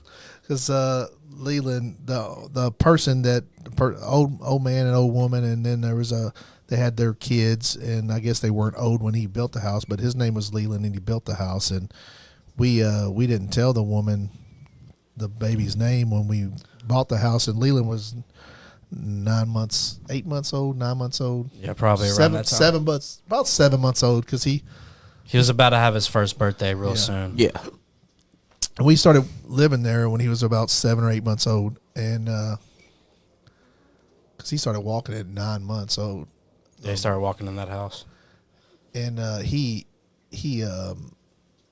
we were at the signing, the closing of the house, and we were signing and we said the baby's name was just Leland, and he's not a baby now, he's 14, and the mom, And a good basketball player. the daughter that was selling the house was like, "What did you just say?" And she's like, "Yeah, Leland loves he crawls around and he really likes the house." And she's like, "Leland was my dad's name that built that house." And it was like, oh, Yeah. wow. And then for some weird reason, he would always, when he was real little, he'd walk around the house and he'd be like, "I built this house." Yeah. He said that at least once or twice. And he loves the house, and he feels so at home there, and it probably end up being his at some point, I'm sure. Oh, fuck you too. Yeah, well, you got your own house, so. I mean, your name is Leon. His name is Leland. Oh, fuck you too, Johnny. I hope I mean, Icon breaks your fucking neck again, you fucking bitch. He built the house, man. Well, you're a fucking I lived in the house. He fucking built it. You should have built another one before. You should have built. They would have been like, "Oh, You should Leon have built this one- house." You should have built one in another lifetime, man. Yeah. Yeah, Leon. I don't know who. Like I'll probably Leland. end up dying there, I'm sure. I mean, I got all So you've my- never felt nothing weird? nothing ever. I've never felt anything bad at that house ever. No energy. But I mean, I don't get creeped out by that kind of stuff anyway. Like, I'm more if I hear something, I'm like, who the fuck's in my house? Who the fuck am I gonna get the fuck up? Because like, you in my house and you ain't supposed to be there, I'll probably get to fuck you up. Like, you know what I'm saying? I'm not a very violent person, You but gonna fight a ghost? It's not. Hell yeah, if I have to. I would. That's why I tell the babies, I'm like, you don't got to be scared of no ghost, because I'm a whoop its ass, whatever it is. Like, It's gonna be sit home. if it's a monster, I'm gonna fuck it up. Like, I'm gonna try to, like, I'm not a badass, but If it's a monster underneath the bed, I'm gonna kick its teeth in. I'm not a badass or nothing. A But fucking skid walker or something could walk in the house and nice guy be like, "Sir, you gonna pay me you gonna pay the electric bill to stay here? What's going on?" No, I'm just yeah, gonna. if you drag live in my this fucking motherfucker, you head have to pay some down. bills, bitch. But yeah, if there is any ghosts, they I've gotta never been. pay the I've never bills been. over time. I've never been scared of like stuff like that. I mean, if I watch a creepy movie or something, I'll get scared of that kind of stuff. But like, as far as like, and I've had some creepy feelings, but like, Well, tell me I don't know. more I here. guess What's I've one of been 'em? more like interested in seeing what it is. Yeah, Or you gotta. I've got You're the type of person that's gonna see, is it real or am I just having something that's playing tricks on me? I mean, I lived in that old house over there on 6th Street, and a kid got murdered like Oh damn! freaking like maybe 25, 30 foot from my street, like my front of my door, because like we lived in Ellsbury Park, and they have like there's a neighborhood, and then there's a gate there, and the gate, they have these big block pillars, and then they had a gate in between it, and I guess you used to be able to walk through there, and there used to be you'd be able to walk in that neighborhood, but somebody long ago chained it up and not let the other Yeah, neighborhood into our neighborhood, and it was an older neighborhood of bigger house. You ever been in like a neighborhood where there's like, it's a shitty neighborhood, but then in the middle of that shitty neighborhood's this old, like traditional, like not traditional, but an old like older neighborhood that's got bigger houses, and it's like, there were some rich people in that neighborhood at some point. Yeah. But like the houses are ran down now, and it's like, not that to say that neighborhood was ran down. It was just I have no idea why my grandpa was living there, because he had no money. I mean, but like the kid, somebody was chasing the kid with a shotgun down the street, and we don't live in a really bad town, and he tried to go through that gate, and he couldn't get through that gate, and they shot him right there on the other side of that gate. And I wasn't there that day, but my dad was there, and he was, he'd been in the war and stuff, and he freaked out, and he went outside with his gun, and he was like, he until the police got there, he was like, he had flashed He was back. locked in. He had flashed back, man. He was gonna like. He really had a bad hard day that day.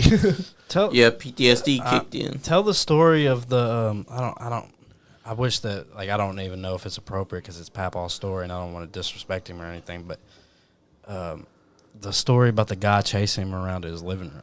Oh, he was in Vietnam, right? And he killed this one guy. He said he killed this one guy. I'd have to have him on to tell the story right, but he had killed this one guy, and he at that time, my dad was like, he was alcoholic and was on not really drugs, but just drinking a lot and just. But me and him, and he'd take me to school in the mornings, and I'd ride with him, and then, or he'd pick me up from school, and we'd sit there in the car, and we'd talk about this and that and this and that, and he'd tell me, what was going on with him, and he'd tell me these old war stories, and pretty much like I was his therapist, pretty much. He was just telling me all this shit, and he worked on and off jobs and didn't have a whole. He didn't have a career, he didn't have a job that he went to all the time. He was just a hustler in the streets, and I don't know what that means, but that's what he was telling me. And he'd get out here and hustle, and I know he always did odd jobs and fix somebody's car or hang drywall or something, and he'd always take us to help him. And several times I've been underneath somebody's car and holding somebody's transmission on when my dad was putting the transmission in. He'd be like, hold it. And I'm 10 years old, and I'm holding this fucking 200-pound transmission, and fuck, you let it slip, boy, you let it slip. Oh, fuck. I don't know if he was fucking with me or we just was mad, but some people get their dads just to hold the flashlight. They get mad at him. You're holding the fucking Yeah. I'm holding the fucking. I've been through that. I'm holding the ass end of this transmission, and he's trying to put a bolt in it, and I'm 10 years old, and I'm like, my arms are going. And I'm he was just that kind of guy. I mean, he's still around. I'd love to get him on the podcast, and I probably will at some point. We need to. He has so many crazy stories. What was I talking about? We were talking about how the guy chased him around. In his dreams, he told me one day, he's like, he don't chase me no more. And I'm like, what are you talking about, Pops? And he's like, that he called him a gook. He said, that gook, and that's what they called those guys in Vietnam, the opposite side, the Viet Cong or whatever. Yeah. And he said, that's probably a bad name, call it word, but that's what he said. But that's what they called him back then. Wait, did anybody else just did you whisper? Me. Okay, you whispered. Okay. I was like, what the fuck is going on? I was like, I know I heard something. He said he ain't chasing me no more. I was like, what are you talking about, Pop? He's like, last night, he said he caught me. And I was like, who caught you? He's the guy. He's been chasing me for 25 years at this point. And I'm like, he chases me every single night around my bed. And I was like, he said he caught me last night. I thought I was dead. I thought he was going to kill me. But we sat down and talked, and he's like, he forgave me.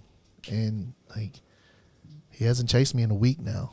Or something like that, and I was like, "Wow, that's crazy." That's apparently some guy that he had accidentally.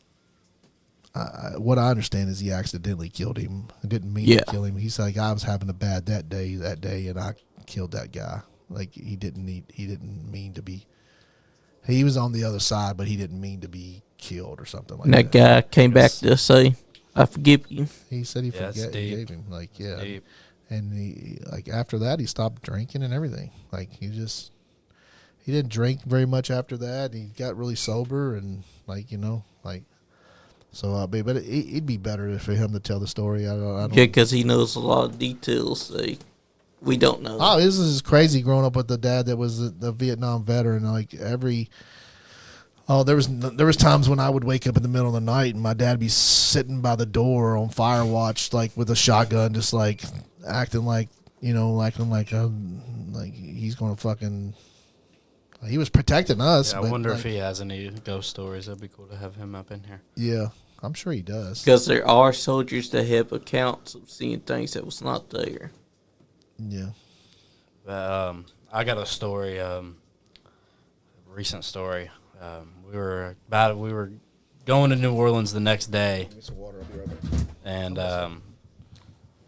we were going to New Orleans the next day, so we were sleeping over at Taylor's friend's house, and the house that we're not living in, but staying at is like one of the oldest houses in Berea. The house literally next door has a plaque on it of the original dean of Berea College. Yeah.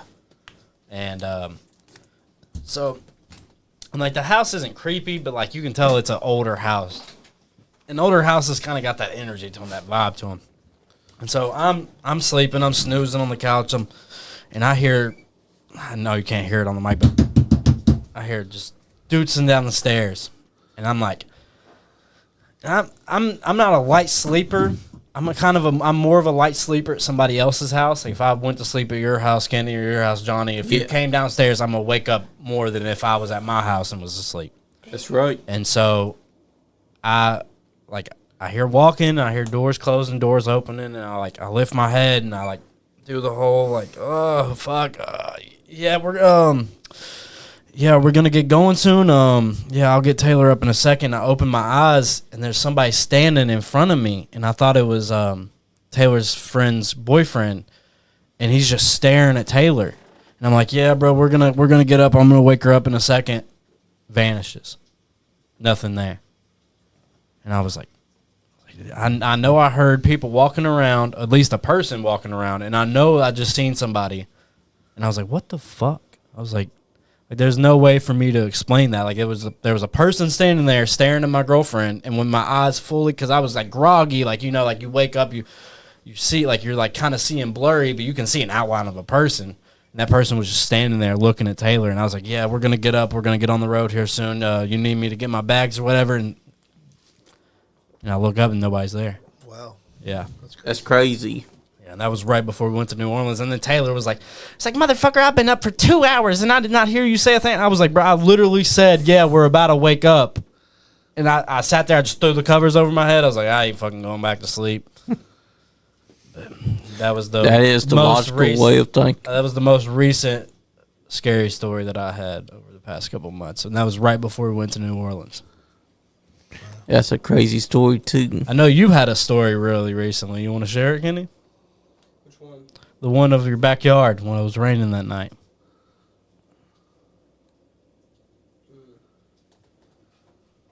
Talking about the one. Get up on the mic a little bit. Talking about when I was on the mic and heard someone start beating on my back door. Yeah, that's the one. The rain. one that you told me in my house a couple weeks ago whenever we was chilling. Yeah, I was playing Xbox with y'all. Had my headset on, and we wasn't even playing like a war game or anything loud. And I had game volume down, just listening to party chat, talking to y'all. And suddenly I start hearing something fucking doom, doom, doom. I'm like, what the fuck? And I pull one of my earpieces off, and I'm listening again, and I can still hear it.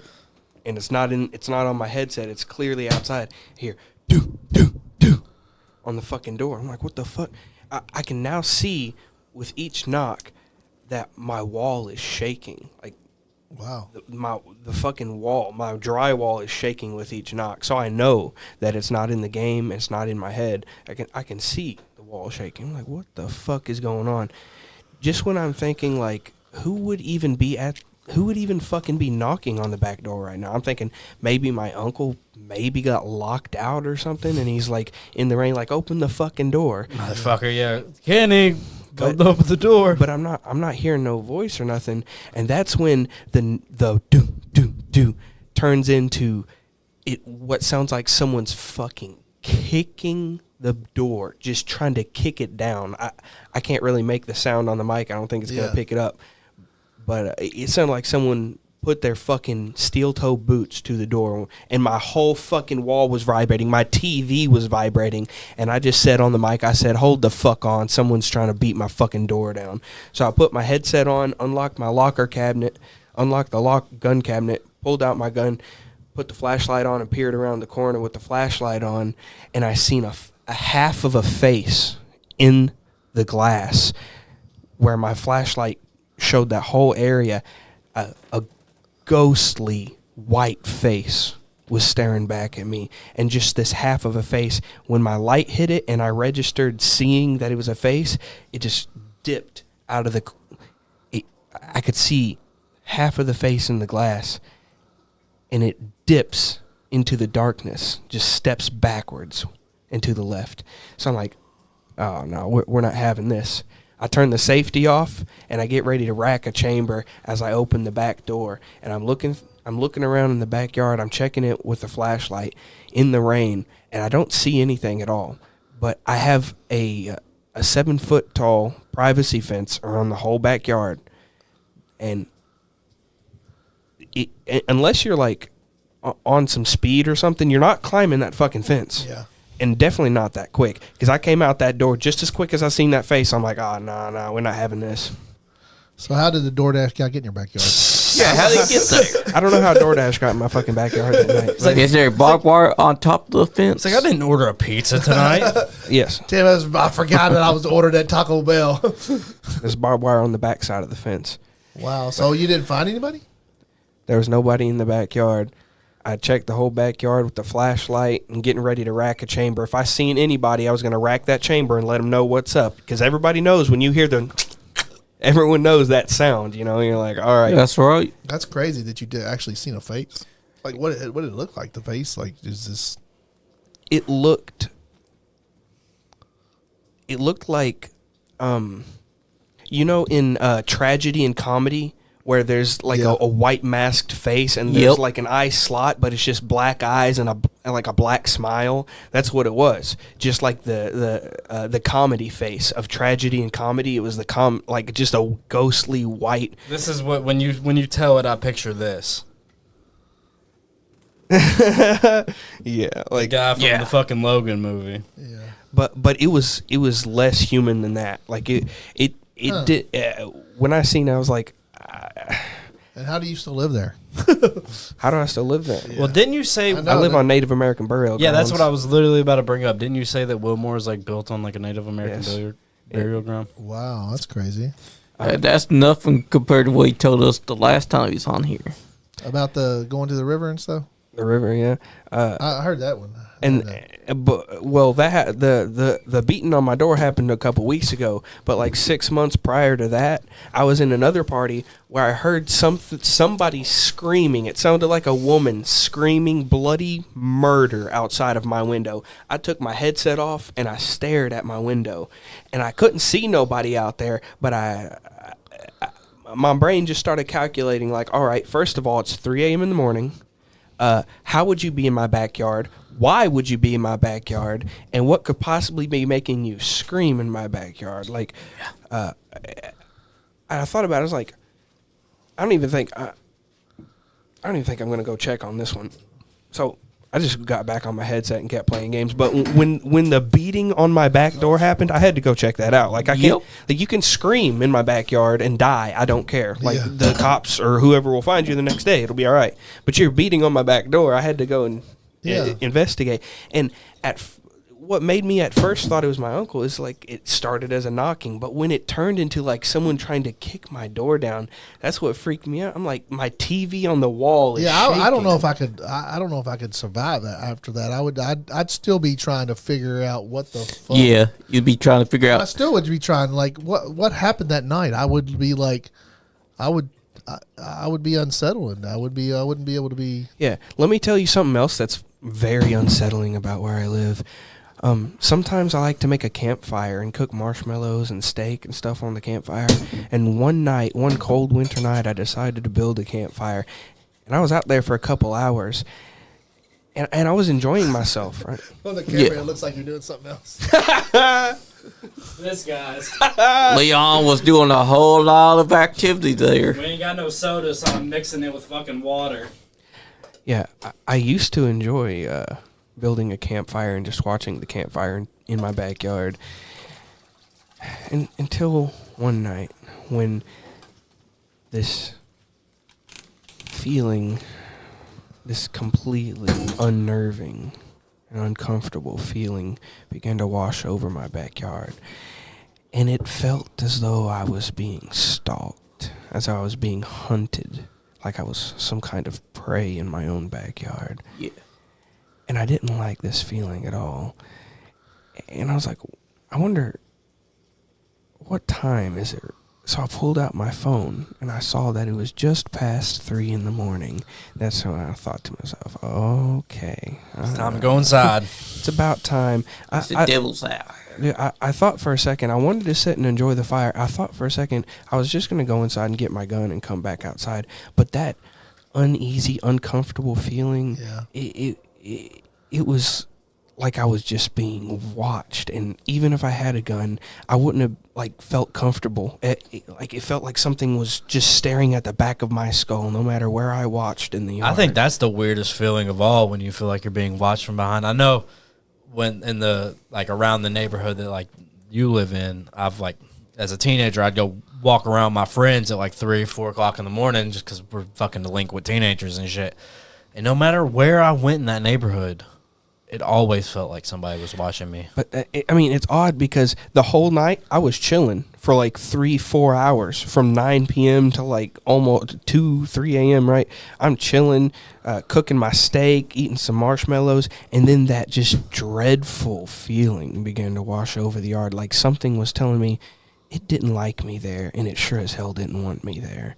Just for these other events to unfold. So that's a fact of Wilmore, is it's built on burial ground, or is just it more like a tall tale? Is that a tall tale, or is that your neighborhood, or what? As far as I know, it is built on a Native American burial ground.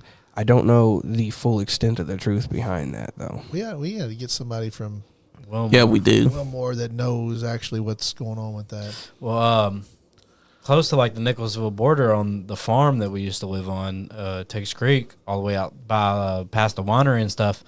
My Aunt Shauna, when she lived in the trailer, she said one night she woke up and she seen a full fucking Native American person in a headdress just chilling in the trailer, and she fucking chased him around the fucking trailer.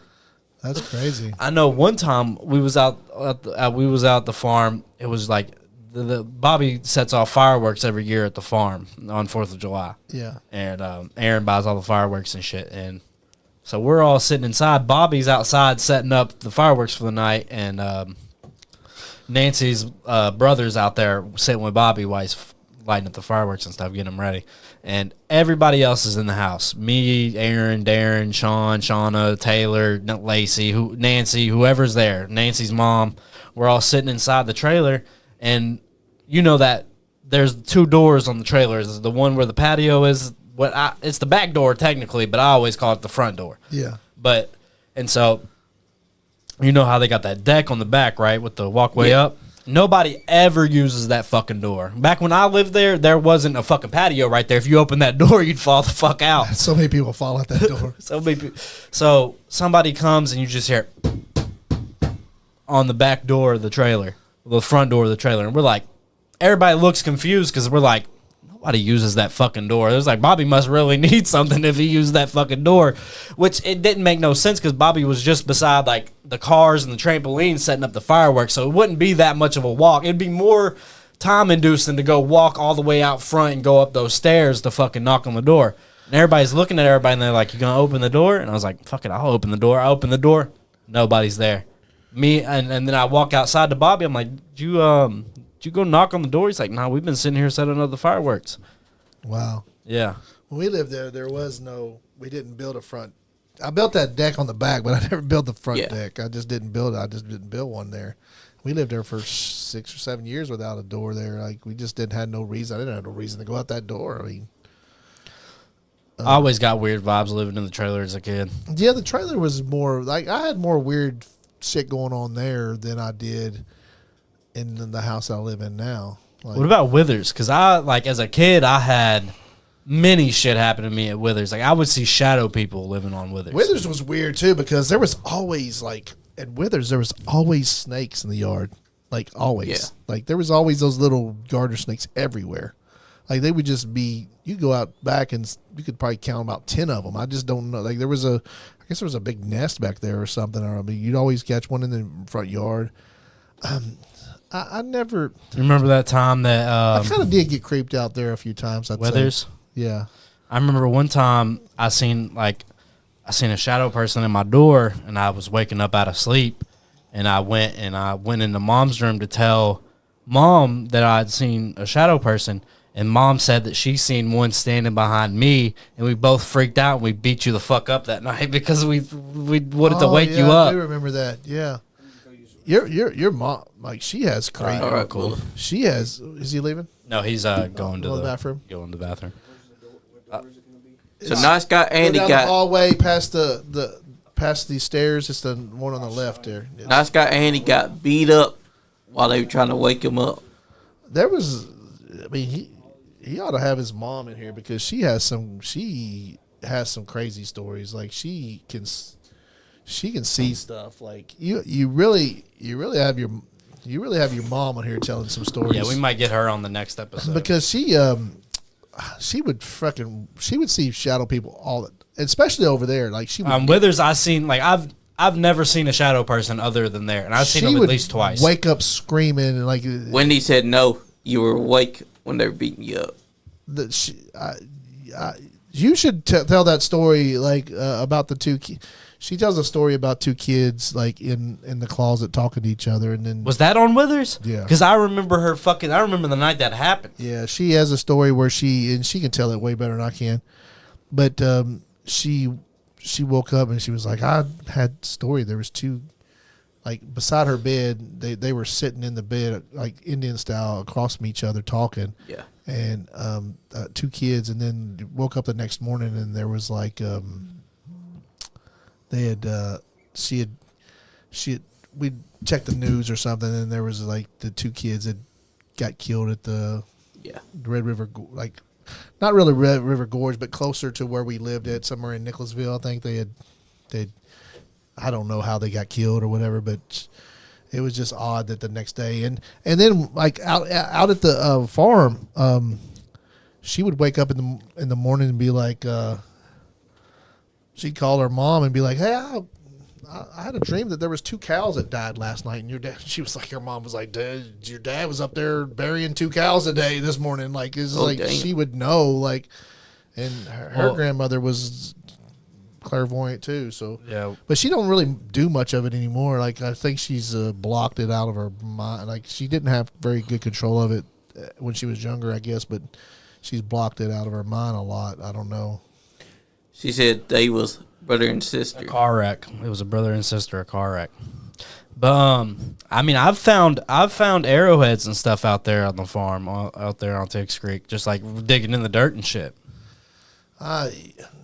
Who knows? You know, who knows the and then all the way if you go in the back, there's a hot box out there. You know what the hot box is? You remember in Django when they introduced Django's wife. He's like, you need to go get Broomhilda out of the hot box. He's like, she wasn't supposed to be out of the hot box for another week. He's like, you better go get her. And they open up the big old steel tin. Yeah. And she's sitting there laying in a fucking tin box, and they throw water on her. You remember that part in Django? Yeah. There's a hot box out there on the farm. If you go all the way to the back, like there's like a creek, and then up on a hill, there's a hot box right there. Huh. That's right. I didn't know that. Yeah, I've seen it a couple times. Maybe give her a call. Maybe she'll talk to you on the. I'd rather have her come in. Maybe next episode we'll invite my mom to come on. I know that my house has a few weird things happen. Like I don't want to hear about your sex life, Johnny. My little cousin. Oh, your little cousin. That's no, not that. My little cousin. I thought that was Party Man. No, Party Man is the one that fucks his cousins. Thank you very much. Nah, my fucking my little cousin had a weird experience with a closet. I swear there's kids that live experience with a closet. I did too with my cousin when I was a kid. Experiencing. You did what? Coming out of the closet? No, my girlfriend said that like people in her family have fucked their cousins, married their cousins. I'm like, no. I'm like, you're from Ohio. I'm from Kentucky. I was like, you should be saying I should be saying incest shit to you, but you're the one saying incest shit to me. Crazy. Unfortunately. So, you said something, Johnny, about Well, keep with your story, and then I'll ask this question. My apologies. My cousin I swear there's something that's inside that closet because she was 9 and she was giggling at nothing. She kept on wanting to stay inside this basket that was inside the closet and was looking at it all the time. I'm trying to figure out what the hell are you looking at because there's nobody there. And she's giggling at this thing. We can't see it, but a kid and an animal, they can see what's there that we can't. I have a weird story about my daughter. So about like a month ago, Taylor's grandpa died. And so they took Sissy and Taylor and her sister and her mom and dad went all up to her grandma's house in like Toledo, Ohio. And they've said, "Hi, Mom." And they've said this house is like haunted as fuck. They always hear shit. They always see shit. And Taylor goes upstairs and like, I guess they got a playroom for kids. And Sissy's up there talking to somebody. And they said, "Sissy, who are you talking to?" And she said, "The angels." Huh. And Sissy, I'm not a very Christian household. Sissy don't know what the fucking angel is. You know what I mean? Like, Yeah. So like that was weird. But she was speaking to something that she could speaking to see. somebody. Oh yeah, kids like I feel like kids talk to a lot of people. Like if your animal is acting up and you don't know what it's looking at and it's just barking at a corner, it's because it's probably seen something that's there that you can't. So you said we're gonna go on investigations. Where are we gonna do? Yeah, because Nick Himes, he told me why I think we should go to the farm. Why he wasn't talking to us and all that. It's because he was feeling vibes with certain someone. But he wants to do investigations with us here soon, about June, maybe near October. He's got the equipment and everything. I'm down to do that. I want to go to all these places here in Lexington that they say is haunted. I think the first fuck that we should, if we're telling stories of places close to home, we wouldn't need no like yes or no answer. We could just go and do it. We should go to the farm and do it. Yeah. Yes. That'd be cool. I'll go with you. Yeah, out to the farm that I was raised on that farm. He's lived there. Like all my family members live there. Everybody I know at least has one weird story out there. You know what I mean? So like, I think that would be a really cool experience. I bet Bobby has some weird. That was weird because I mean all the barns and stuff are gone now. There used to be 2 or 3 big barns out there. Yeah. And there was like, and then there was like a tobacco stripping building, and it was like made of blocks, and it was kind of creepy when you'd go up there and living there when those big barns and stuff were there and they were empty. It was kind of creepy, you know. It's like you have these big buildings up there that used to be lively and had things that lived in them and people that probably lived in them, and Yeah. now there's nothing, and it's kind of like falling apart, and it's like kind of desolate. yeah, you look at stuff and like I always like I've been delivering UPS a lot lately, and I'll be going down some roads, and I'll see or I'll visit somewhere that used to be like really, you know, you go to an older house and it used to be super nice, and now it's just ran down. It's like Those walls could talk. Yeah, this place was a very energetic place at one point, and now it's like a sad, depressed place. And you can kind of feel both energies coming off of it. You know what I mean? Whenever you see a house like that, you're like, I can feel the birthday parties. I can feel all the people that's lived in this house. Almost like you can get if you look at an old, dingy, dirty place, sometimes I can vision it as like a light. Oh, yeah, definitely. Beautiful paint. Like you get that vision, like all of a sudden it's a flash of like a flashback. Yeah, you go back in time, almost and like you've been there before in deja vu, and it's like a flashback of this place is totally different. And like almost like the other day I was at a place, and I was almost like feel like I would seeing like kids running in the yard, and just like then it's like it's all gone, and it's like, oh, deliver the package, and then but it's like it's weird that like some places used to be new and lively, and now they're old and depressed looking, and then but like you can look at them and still see the energy of that place. Do you think that holds? It's almost like it still exists at the same time. Do you think that holds a strain on a place? Like, do you think there's do you think houses and places like that hold an energy where it's like it kind of the place itself kind of reminisces back on an old day when this place was lively? Yeah, almost like it's in some sense it still looks like that at the same time as looking like it looks now. Yeah, if it makes any sense. It's like it makes sense. Time is stand still, like almost like the house is like, look at what I used to be. I don't know what that is. I don't know what that whole, because lately I've been to places and be like, and I'll see an old place and I'm like, bam, flashback, and it's like, look at what I used to be, and then all of a sudden it's like, okay, deliver the package, and then you're like I can almost see like the rope that's holding the tire swing on this tree. You can almost see it. You know what I mean? Yeah, like, it's like what I've did that so many times lately. It's like, I'm back, backing out, being out in the, I was working the hub for the last 3 or 4 years and just seeing that stuff and then, that place has energy all into its own. like I've heard like security. I've talked to security guards and shit, and they've been like, yeah, like on the weekends the security still has to work. Yeah, we might not be there, but the security, and they have to go in almost like every couple hours to check the building. They'll be like, yeah, I've been in there 3 a.m., dark as fuck. The place is not, and you'll feel like you're hearing belts going, and you'll hear fucking radio static and shit like that. Like UPS has its own. People have died in there.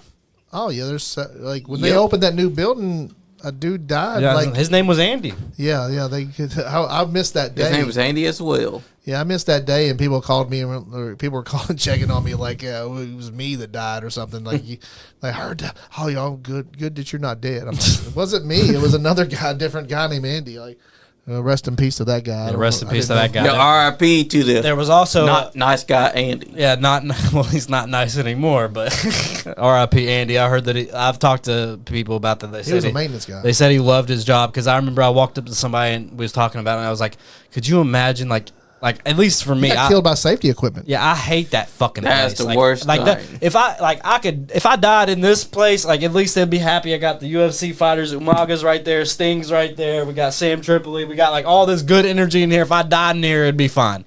You know what I mean? Like there's so much good energy on the walls that like this. Not that I want to die in here precisely, but like if I did, hypothetically, like this isn't a bad place to die. But you're at fucking UPS and you die. And I told that to somebody. It's over safety equipment. I told somebody that, and they was like, "Nah, bro, he loved his job.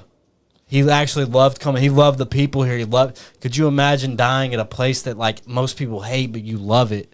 Yeah, it's odd that y'all guys mentioned that, because one late night sort, I was working on a lane throwing bags and just listening to music. And out of the corner of my eye, I see a maintenance man come up to one of the boxes in the middle of the lane splitter, right? And he just opens the box and starts like messing with shit.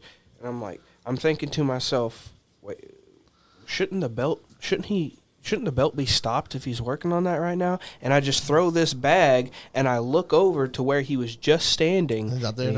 Nobody's there anymore. That's crazy. It probably could be that guy. It probably was. What I Andy. understood was he was up in the ceiling somewhere, and he got sucked into a belt. He was strapped into one of those straps that's supposed to get you from not to fall, and he had to extend it, I guess, and it got into the belt, and I don't know. I just When I came to work that day, they were still cleaning it up. You didn't see any blood, but they were still cleaning it up. Yeah, that was. They ran that belt. They ran that belt with his blood on that belt. Yeah, they did not give no fucks. They was like, next sort, let's go. Yeah. And then there was also a Hispanic guy was working, like whenever they were doing construction on the new building, the old building and stuff.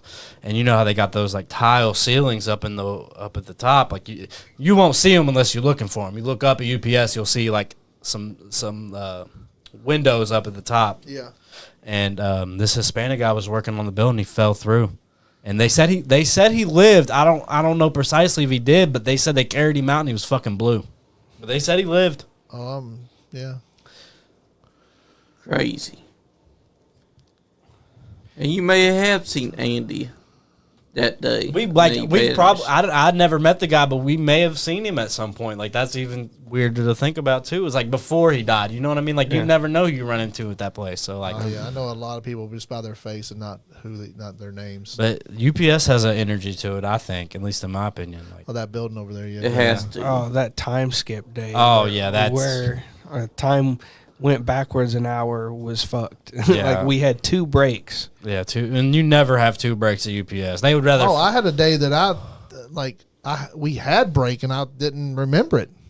Like That means you had occurrence where Wait, you don't remember. explain it to us because we had a weird experience. Like I had that. a day that like we were working and working and working, and then like all of a sudden the snort went down, and I was like, John, did we have break? And he's like, yeah, we had break. Like I said, did I take a break? I don't. He said, I don't know if you took a break or not, but like, and then I was like, it was almost like I was there just 2 hours, and then like almost like we were going home at break time instead of having a break. instead of having a break. And like, yeah, I usually because I mean, I worked right there in the front where the unload is, and then I would walk maybe 20 or 30 foot when I have a break over to where they park the UPS trucks, and there's no UPS trucks there, they're all out, and I just sit over there by myself, and I don't remember walking over there. I don't remember sitting down. I don't remember getting a drink or anything, and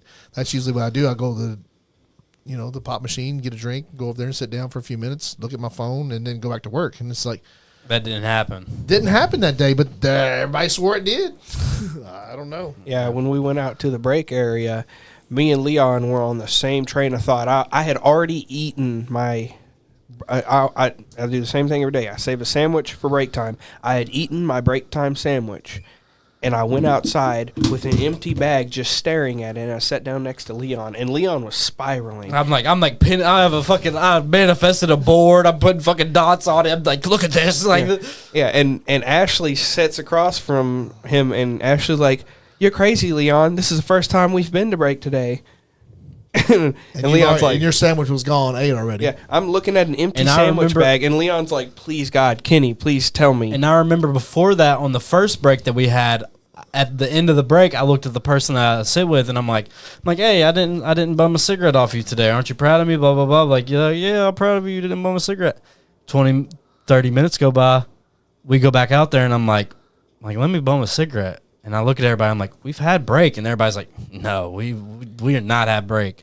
I'm like, dude, I just told you that you were proud of me for not bumming a cigarette off you, and they were like, that didn't happen. I was like, all right, whatever. So you had physically know that you ate that. I he had an empty sandwich I bag. remember him looking at his bag, his fucking gray Kroger bag, nothing in it, and he was just like this, just. Yeah, or you'd already ate that. You'd already had it on the first break. Yeah, I'm staring at it, and because I hadn't went out to the break table at the first it- break, and you remember I wasn't there when you. And it was said weird you because didn't bum a cigarette. usually you go out to break and everybody and their fucking mom is out there. Yeah. And the first time we went to break, nobody was out there. It was like 2 or 3 people. And the next time, the second break, everybody was out Maybe there. you took a extra break that you didn't supposed to. Because we all went down on the inside. I took break inside. Everyone was just chilling. You ever took you ever went and used the bathroom and like sit in there and you like taking a dump or something? And then break is called, yeah. It pisses and then me. you're like, yeah. Very graphic. It's like, Yeah. fuck, I'm taking a shit and break is called. Yeah, you've already sit there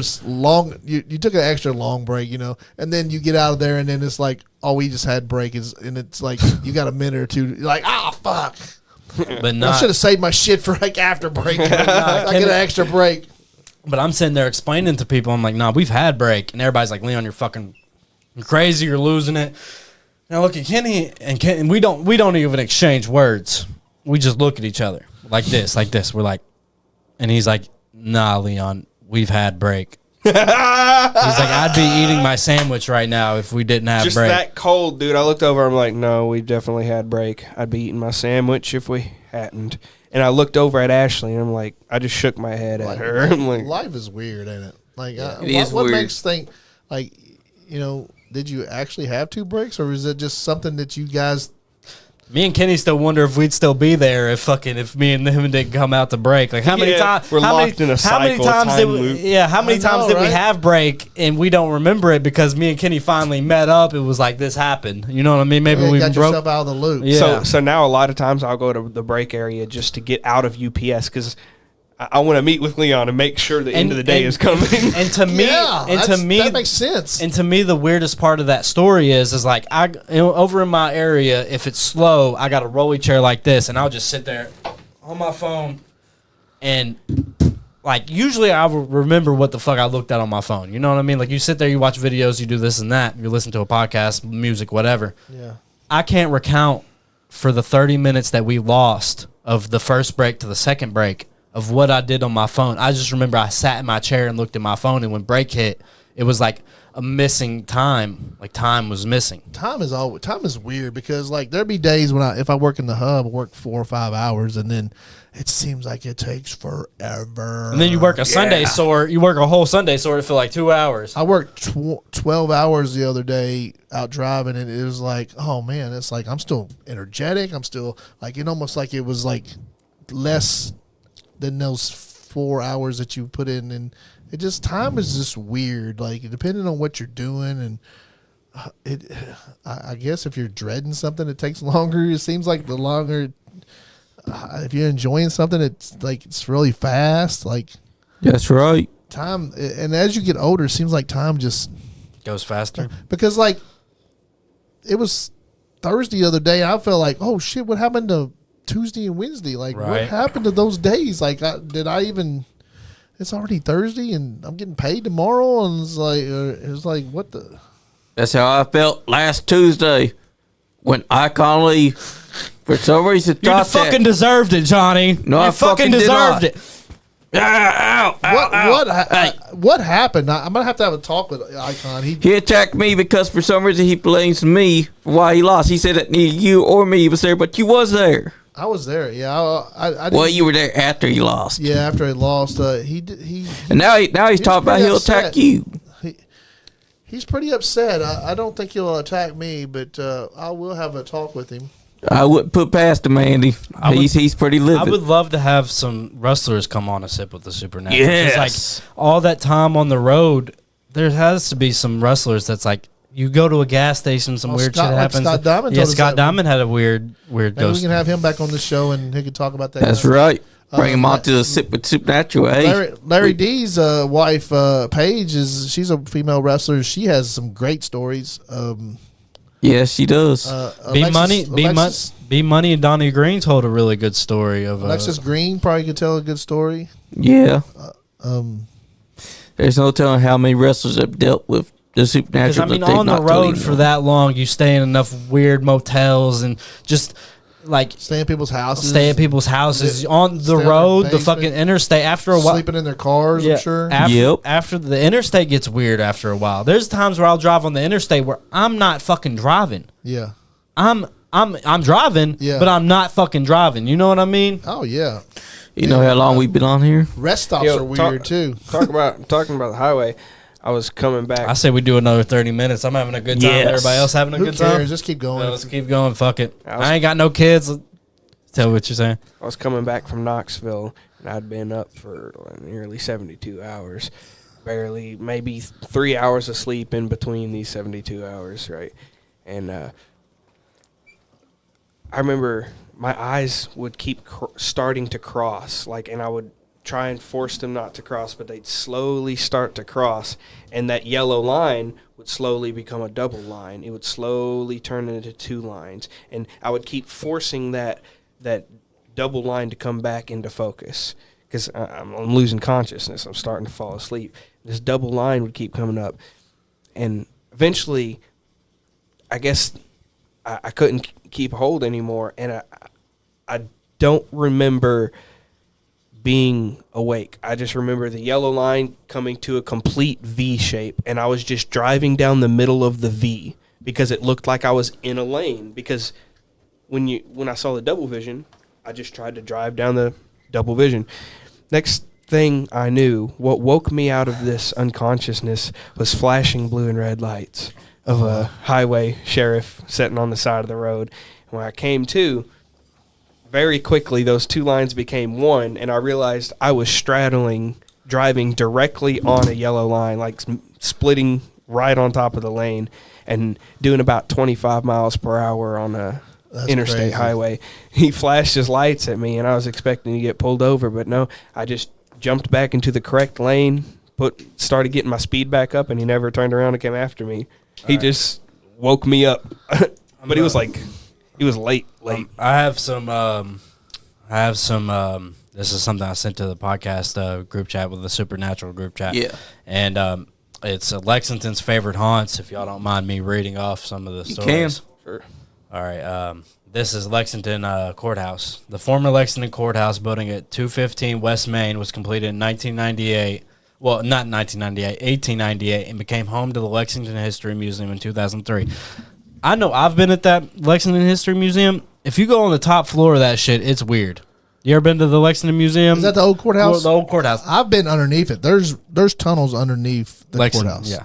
Well, because they're not very tall. They're probably about 5-foot tunnels. This is somebody we may be related to. Museum manager Deborah Watkins says that she has had several ghostly encounters in the building. We know a Deborah Watkins? I don't know. We need to find her though. Yeah. Which is believed to be the site of a grizzly hanging outside the second-story window in the 1880s.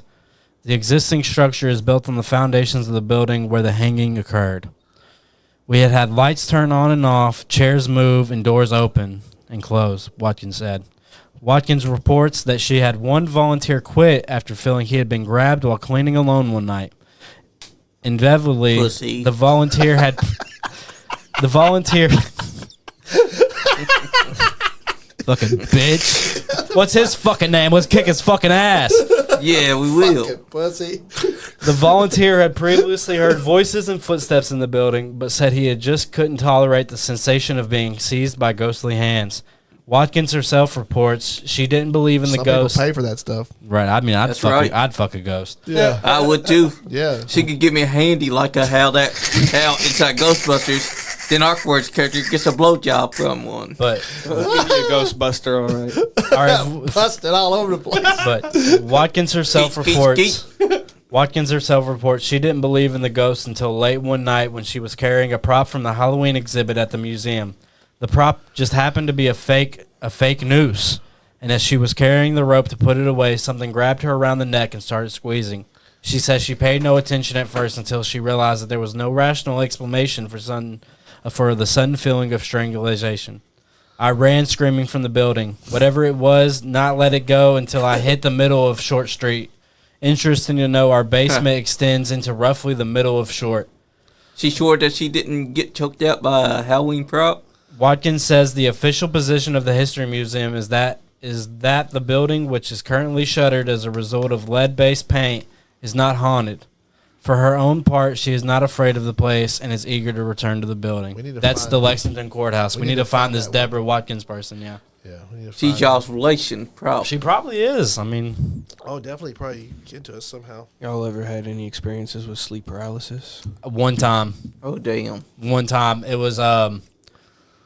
It was right after my friend Amelia had passed, and I was sick, and I was downstairs in the basement of his house, and I'd either got picked up from school or I didn't go to school or something, but I got in bed, and I just felt a tightening on my fucking chest while I'm in bed, and I'm like I got the blankets all over me. I don't know if it was more sleep paralysis, but it's kind of in the same vein. But I had both. I had like two blankets, and I kind of tucked myself in to be as comfy as a bug in a rug. You know what I mean? You want to get comfy when you're sick. And I feel this like energy on my chest, and I'm like, I'm not that sick, but like I feel this energy, so I'm trying to move and shit, and I can't move. So I'm like, fuck it, I'll let the wind take me, and I just fall asleep. That was the only weird experience close to sleep paralysis I've ever had, to where like I couldn't get up. I've had two polar opposite experiences with sleep paralysis. And one while I was about 12, and then another when I was around, say, maybe 19. So, first one, it was a nice, calm night. And I woke up in the middle of the night, and my eyes just flash open. And I feel a presence in the room, but I can't move. Like, I want to move, but I can't. So I start to look around the room, because the only thing I can do is move my eyes. That's when I see in the far corner of the room what appears to be what they will call the gray. And when they describe these extraterrestrials, they're gray-skinned, and they have these big black bulbous eyes. And small features, small face.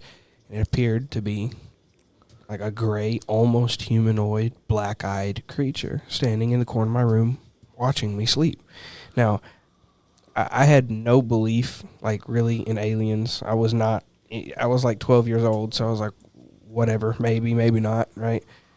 When I seen that creature in the corner, immediately, it spiked my heart rate up. I was like, what the hell is going on? Because I can't move, and now something is watching me sleep. Yep. But it was as if it telepathically communicated to me and told me, it's all right. I'm not going to harm you. And immediately I got this calming sensation that just slowed my heart rate and told me everything was going to be okay. And although I was not very tired, I just decided to close my eyes and try and go back to sleep. And I did. Went At least it back to didn't sleep. probe you. Right. But it was weird. Darn. It was weird because Damn it! yeah. Rats! It was weird because when I seen it, like, all my muscles felt like they were locking up tense, like I was trying That's to move. what I but felt couldn't. that same.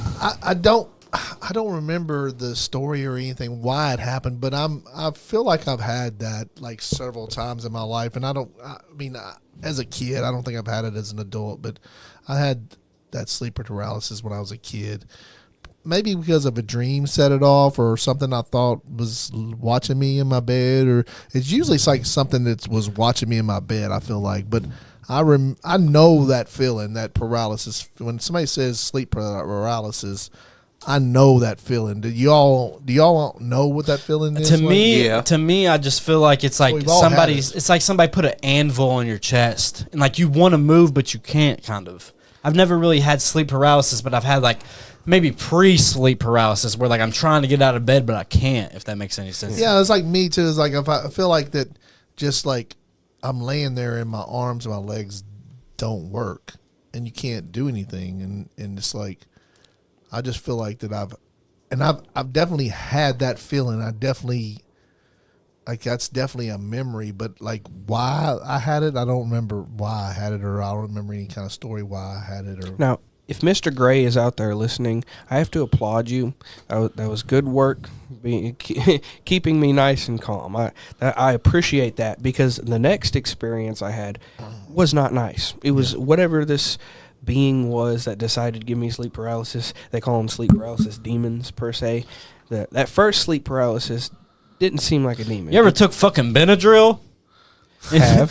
Benadryl, I feel like I've done acid that wasn't as good as a fucking Benadryl. I'm just saying. I've done mushrooms and acid that wasn't as good as a fucking Benadryl. Benadryl, especially if you're sick. Benadryl is like fucking sleep paralysis demons while you're kind of awake. Well, no, I wasn't. Yeah. For both Fuck of these, Benadryl. for both of these experiences, I wasn't under the influence of any medications or alcohol.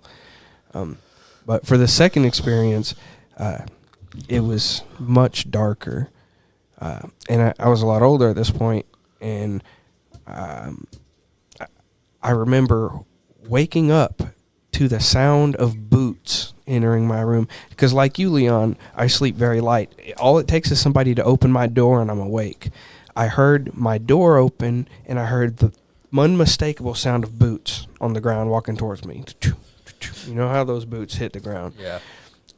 And I look up, and I see this black figure, absolutely pure shadow. Like there was no feet. The shadow men scare me more than fucking anything. Like I think if I seen like a bitch in period garb, I'd be like, bitch, get the fuck out of my house. You know what I mean? Like, bitch, get the like, dress up. you know what I mean? I see some bitch in like Victorian clothes. I'm like, bitch, this is the 21st century. Look Get the that fuck dress out. up. Like an actual ghost, Yeah. you would probably, me too. I feel like that too, but it's like the black blob shadow people. Yeah. It's like that's the scariest ones. I Yeah, think. bring back Mr. Gray. Mr. They Gray, ain't Bubble got a Size, face. you were cool. G Yeah. Money, come on back home. We'll sit down and talk. Those Bring him on the shadow people podcast.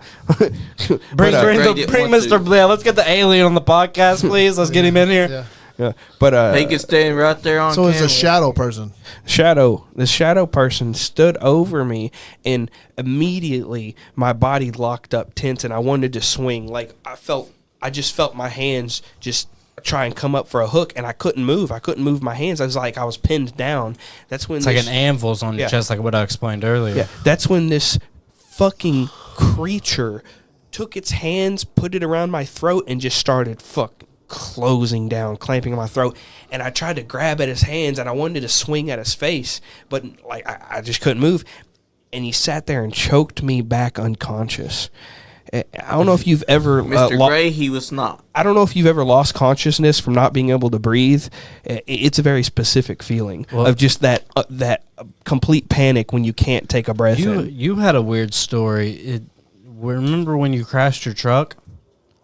And you said that you felt like you woke up and like you felt like you may have died, but you didn't die. I'm not sure that I didn't. I don't know. It's like my Subaru when I cracked my... Yeah, well, I thought it was your truck, but... I was just... I don't know. I'd make a wrong turn, and then I was trying to turn around at close to the Constitution Park, and I turned into a lane, and another car was coming and hit me like in the side, T-boned me, and flipped me over. And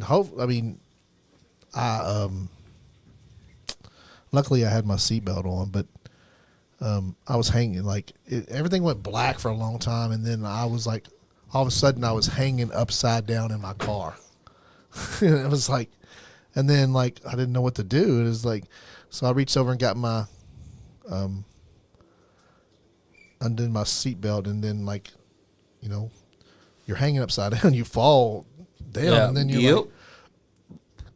you're like in this ball, and you're like trying to get out, and you're trying to figure out how to get out the door, and and glasses everywhere, and it's like you just, and then I don't know, just like felt like my whole, after that point, everything had been going really great for me in my life, and seemed like my money was good and everything was good, and then like after that point, it just seemed like everything was like different afterwards, like almost like I went home to a different wife or in a different life, and things were just, I can't remember what all things were changed, but it seems like things were changed. Like it was almost like, and I remember talking to Dave, my Tai Chi teacher, and I was like, you know, did I die that day? You know, or like, I always feel like that maybe life brings you down a road and something happens and you die, but you don't die. You just end up going. You just, that story died, and you just, from that point on, you go into a different parallel universe. Parallel, like there's multiverses, like almost like if I died at that point, I didn't know I died, but I just kept on in the same. I went to a different timeline. That's how some people explain deja vu, is that you've experienced this in multiple timelines, and it's an event that you clearly remember. Almost like point. That person, that character died in that story, but like the story keeps going on as if you didn't die. Yeah, and it's almost like you just keep on going, and then there's been certain points in my life where I think maybe I died, and because this story seems so, my life seems so different now. Like, you know, it's like a lot of people were changed in my life, and my job changed, and almost like when COVID hit, you know. Yep. I was having a great time when COVID hit. Like, the economy was really good. Everybody was making money. I was bartending in a great restaurant on the weekends, Friday and Saturday night, and I had my own personal little like a Uber kind of delivery service where you'd call me and I'd go pick up your couch. And I had a couple vans and I'd go pick up your couch. I was making money. I was making $4,000 or $5,000 a month just on that, and then I was making tip money from bartending. Bartending tip money is about $600-700 a weekend on that, just 2 days, and then I was like working at UPS still and just doing part time, and I was just like killing the game, And then all of a sudden one day go into work and it's like, it's done. Right. Like, we're not coming back to work here. Like, we're closing the shop because of COVID. Like, we'll call you in a couple weeks, and it never happened. Never went back to that job. Never. Like, I was delivering furniture and it stopped. You know what's... and then we started, like, Leon moved out of the basement and I had an empty basement, and it's like, is it right at the same time? No, it wasn't. I wrecked my car a little bit earlier than that, but it's like something happened in the everything changed. Leon moved out of the basement. I had an empty basement. Had a kid. Had a grandkid. Had a kid after that, and it's like. Have y'all ever had this happen? That's what happened. That's why this place exists. Shout out the podcast. Have y'all ever had this happen where you're listening to something on like a podcast or a video or music, and you're like, I've never watched this before. This episode that came out 15 minutes ago, and I'm watching this, but I've heard this all before. Has that ever happened to anybody? Like, I've listened to a couple Joe Rogan interviews where I'm like this interview came out 15 minutes ago, but I listened to it like a month ago. I've definitely done that. I can't. And then weirder things is like when you're listening to a video and you're like he's about to say because right here, and he says because. Yes. Yeah, life has weird anomalies, but I think it does. I think that's what makes life, and the fact that we're all so interested. We've did podcasts and shit, but I think this is one of the more interesting discussions I think that we've had today. We had the Jeff guy in here, and we've all been telling stories and just intakes on life, and like life can be weird, life can be beautiful, life can be all these things, but like I think the weirdness kind of adds to the beautifulness. Like if it was all just peaches and roses, like I want a little ghost here and there. You know what I mean? Well, if I'm you, I want a dude in my backyard that just disappears. There is that theory about like the perfect dystopian reality can't exist because for some reason it would all come crashing down. Like there's some type of deal where the peace just can't be held. It can't be had. You think that maybe when you had that guy beating on your back door, you were sitting there playing and maybe you fell asleep just for a second or two and woke up? I can't fall asleep in my chair. I have to get in my bed and fall asleep. Maybe woke up, or maybe something happened that you woke up in a different timeline, and then like that's good rationality. And then went to the door, and then like all of a sudden the simulation or the timeline like remembered that you wasn't supposed to be there, and then it popped you back, and that way when you looked outside, it wasn't there. Possibly. I used to have a real weird theory on life itself. But I used to do a lot of acid and shit, so like my mind kind of got fucking wrecked for a hot minute. But I don't believe as much that was any type of actual person. That was some type of supernatural event. Like and when how old is that house you live in? Maybe it was an event at some point. In the 80s. Maybe it was an event at some point. 80s. Something maybe happened that was traumatic to the person. Maybe that was a ghost and something happened traumatically at that point. Maybe they were beating on the back door because something was going on inside and they needed to get in there. And then like when you opened the door, it was like, reset it or something. I don't know. As far as I know, nothing has ever happened to that house. No people have died. No traumatic events. Have you known the people that owned the house? Yeah, my grandpa owns it. He bought it back in the 80s. Like 85. That's great. It's just, who knows? Like, who knows what ghosts and stuff are? Are they right. Are they real ghosts? Are they trapped in a loop? Are they trapped in a Could it be alternate universe? Is it a soul that's trapped like here and it has to do this certain thing over and over again to try to fix it the same way and it never does fix? Or is it like time lapsing in on itself and that person is seeing you? Yeah. That could be maybe that was that was your grandpa and he like, what's this fucking dude with long hair doing in my fucking and they're like, you know, and then maybe he has a story somewhere. I heard a weird story on one of these little like ghost podcasts that I listened to. The dude was like, when I was a kid, I was walking around this forest and he's like, I'm just playing in sticks and dirt and shit. And he said, I seen this guy. Well, no, he said I heard barking of a dog and the dog came out and it was a golden retriever dog. And then like 5 seconds later, a man came out and he looked at the kid and the kid looked back at him and he said, he's like, what the fuck is this? And the guy was like, hey, chill out. Don't run. And the kid started running. And then 20 years go by and the guy, his girlfriend has a golden retriever dog and he goes to walk the dog and he comes out of this forest. Sees himself. And he sees a kid. And he's like, hey, what are you doing? Don't run away from me. And he said that the kid kind of looked like him at back when he was a child. That's saw crazy. himself. That's crazy. That it loops like you almost loop back in on yourself, like you see yourself, your old. Yeah, like time. Yeah. They say time is weird. I think like, time you is know? stagnant. I don't think time is like an ever. I think all time is happening at once. You know what I mean? I do too. There was a theory about all that. Everything happens at the same time. Like, is it a simulation? Are we in a computer program somewhere? Are we in the Matrix? That's what I'm thinking. I hate watching my girlfriend play The Sims because that's all I can ever think when she's playing The Sims. Somebody. You're right. The Playing us Sims, like that. Yeah. I feel like The Sims is just something to mock us because we're playing the simulation and we're in the simulation ourselves. Somebody said September 10th, 2008 is when all the timelines messed up. I don't know that significant. What is Oh, that's the King CERN. Dogbot. Are they talking? I think The first beam was successfully steered. The CERN. 27 kilometer ring of the LCH. I work LCH, sir, and that didn't happen. No, I'm playing. I think they're referencing the CERN The tunnels and shit. the Hadron Super Collider. Collider. Yeah. Yes. Because that was built in 2008. They want to build a bigger one now. Oh, great. Perfect. twice the size of yeah, that one.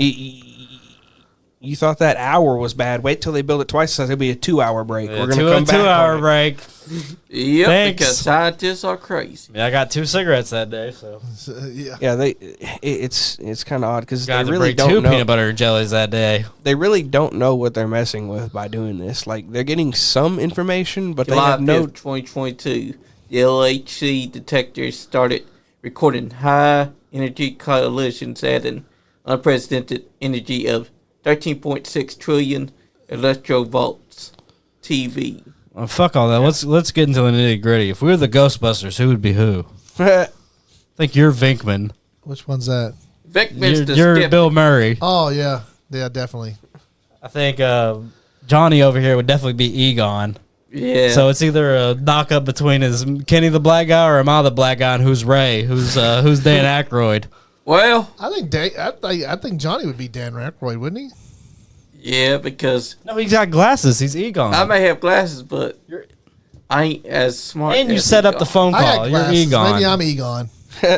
Because I set up the podcast, so I don't know. Maybe I'm Egon.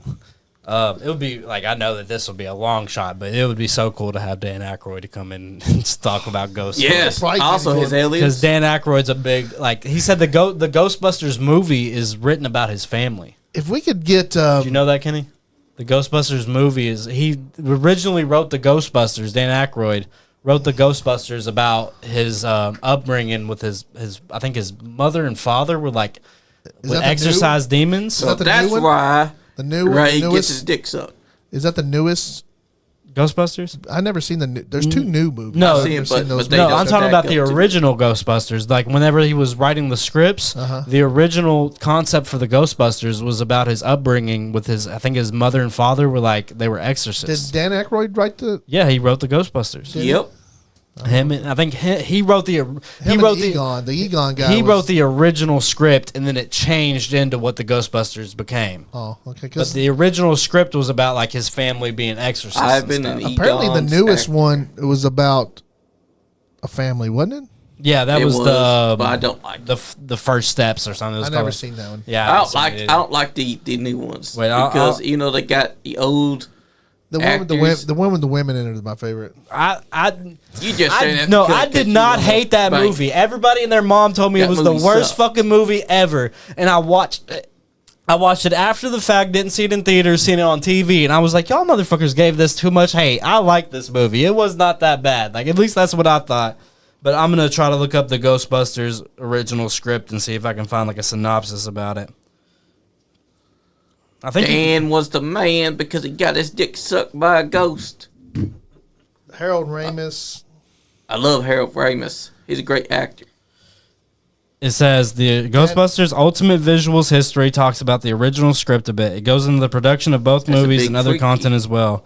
As far as drafts of the original script out there, I'm not so sure. Wait, yeah, that's not good.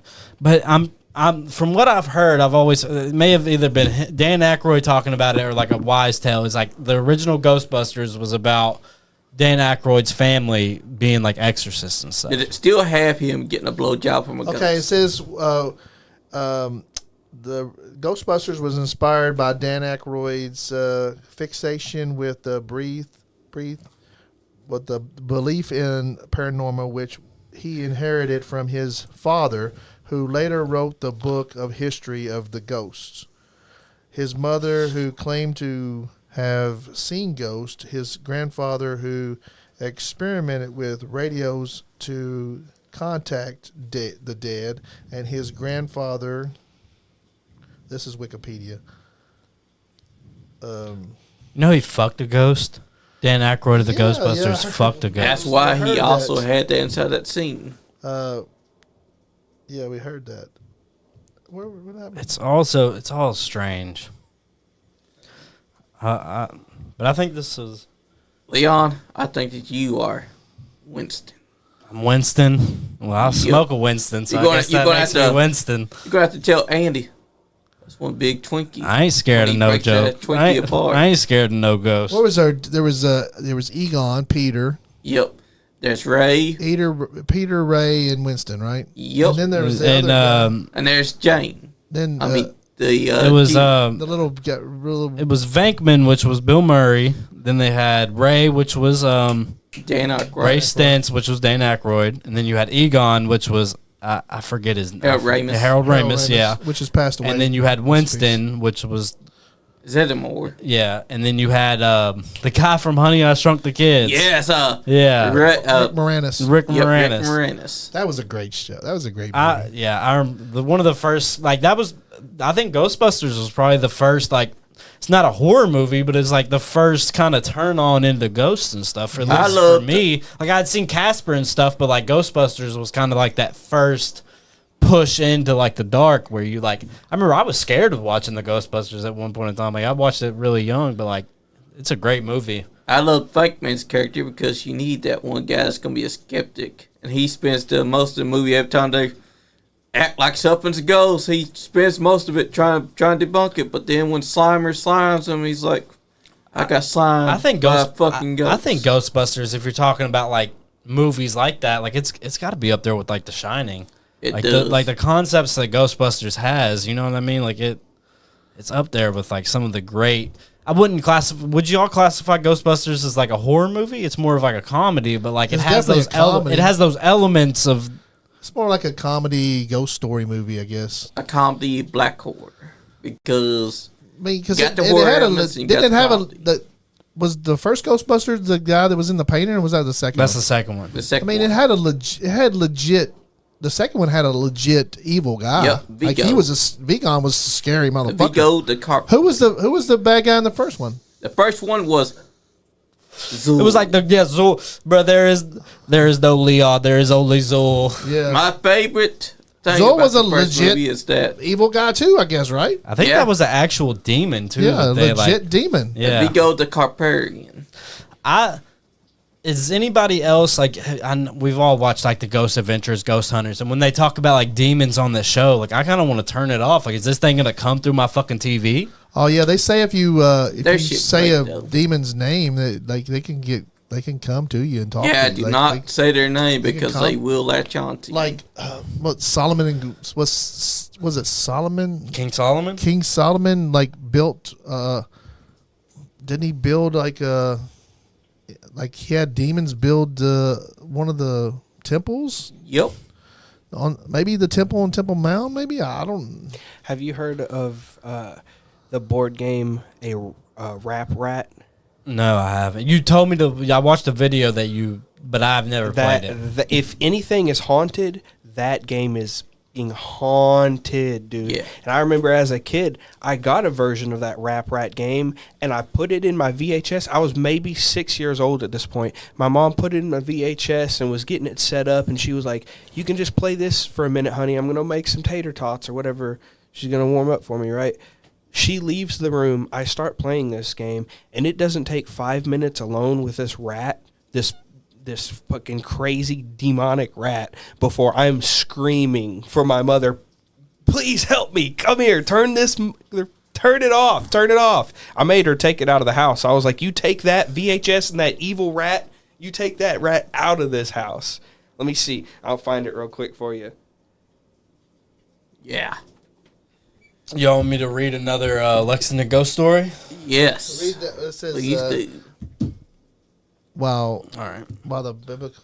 While the Bible doesn't explicitly state that King Solomon used demons to build the temple, some legends and interpretations suggest that he did, possibly through a magic ring or by enslaving a demon prince. Imagine being so fucking dope that you would slave a demon. Yeah. You're like, Chopped hey, off a you're like, demon's head. you're like, motherfucker, you might be cool under there, but I'm cool up here. So, You're like, the you gonna fucking build this king. temple or what?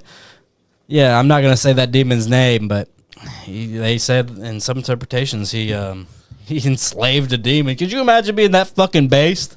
Like, you're basically Man, that guy would be hardcore to Says the max. The Bible describes King Solomon's construction of the temple in Jerusalem focused on his wisdom and resources and skilled workforce.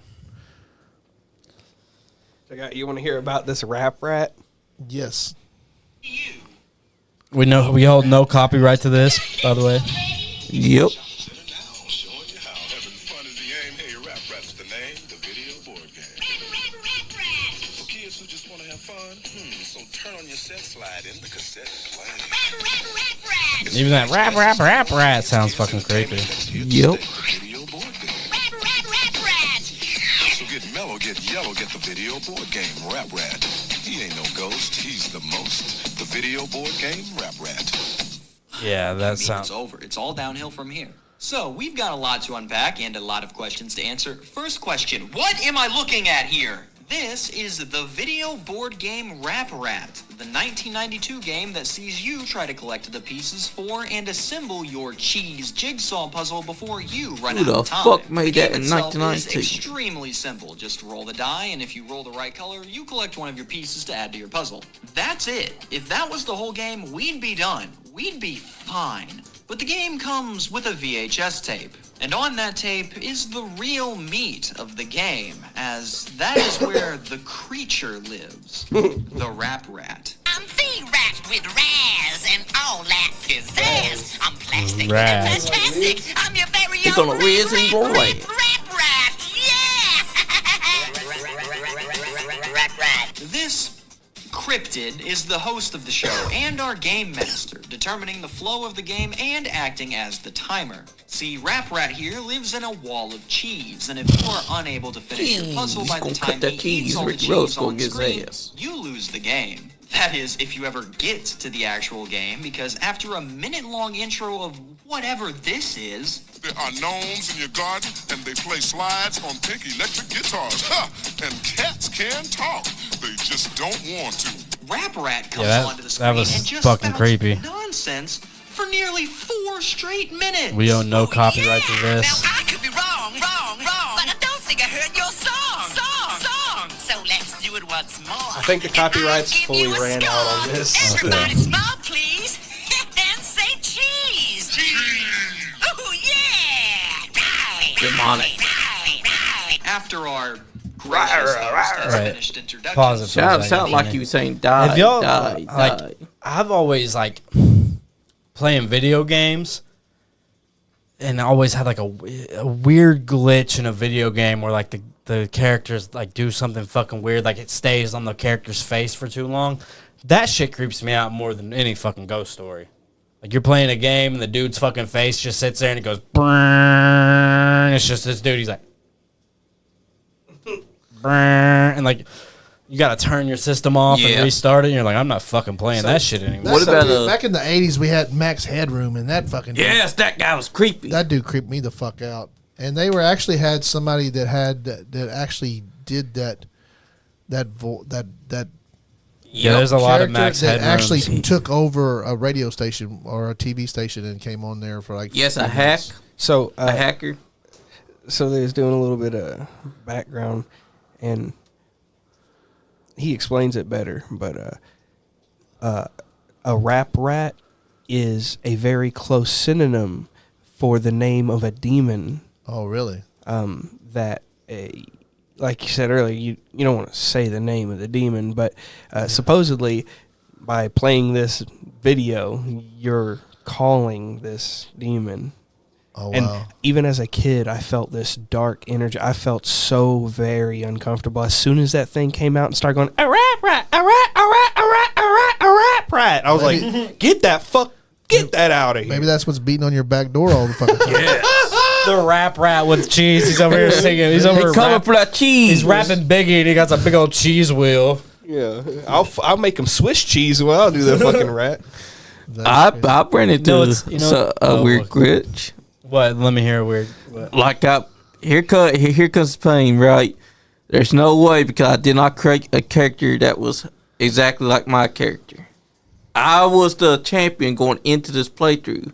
Every time I start a new playthrough, somehow, some way, there's another version of my character that shows up and challenges me for my title.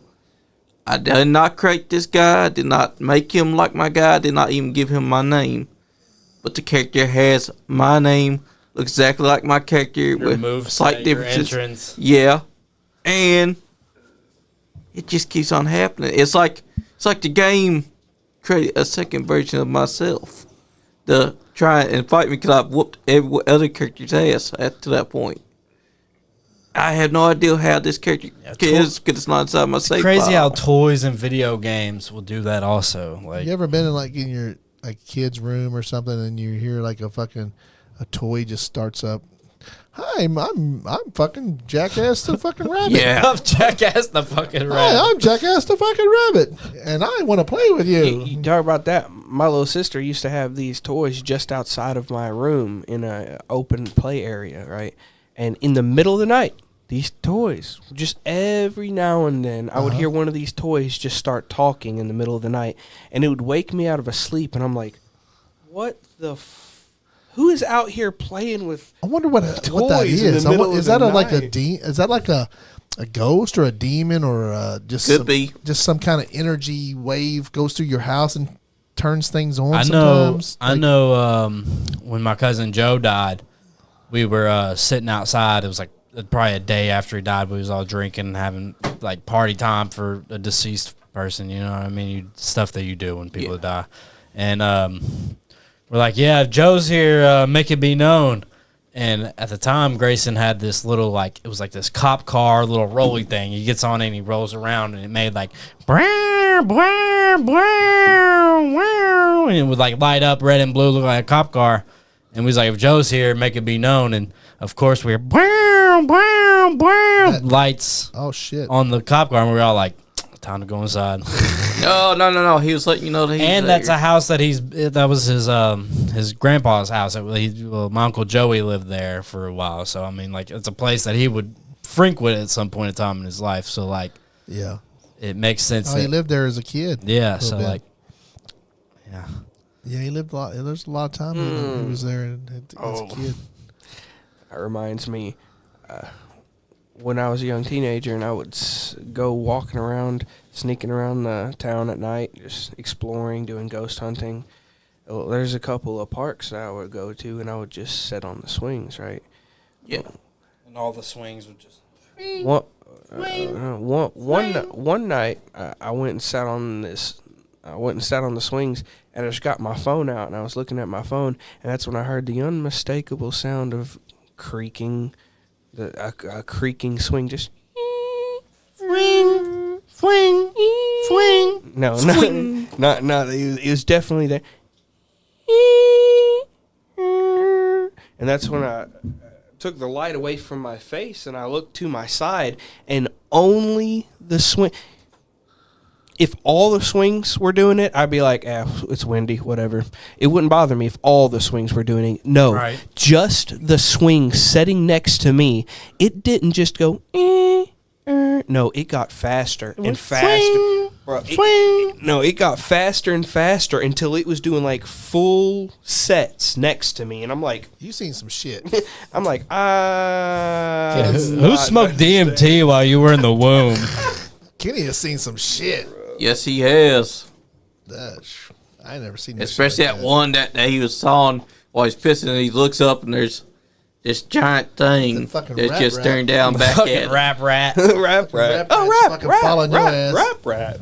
You shouldn't have been playing that video because now you got cheese falling. Kentucky has its own Kentucky has a lot of weird things. You know what I mean? Like, you drive down a road and they're like, "Oh, the goat man lives down this road." Yeah, there is a goat man. So who the fuck do you mean the goat man lives down? You don't want to say the goat man. He lives down this road. It's like, dude, we really need to check out some more, like, find cryptids some more. and stuff. Because, like, there's the Hopkinsville trolls that. Well, you were Did y'all telling hear about that? You Like- were eventually. I've heard you about told that. me about. There's a bridge where you can go and you can turn all your lights on. I mean, you can turn your car off and you can sit in the dark and your lights will turn on your car and your car will go down the fucking slope. I think it was either in a book or you had actually been there yourself. I forget where it was. It was like a hill. I think that was. I think that's a story from Nick. Nick, they went to a. Didn't they go to a bridge like that? Yep, they did.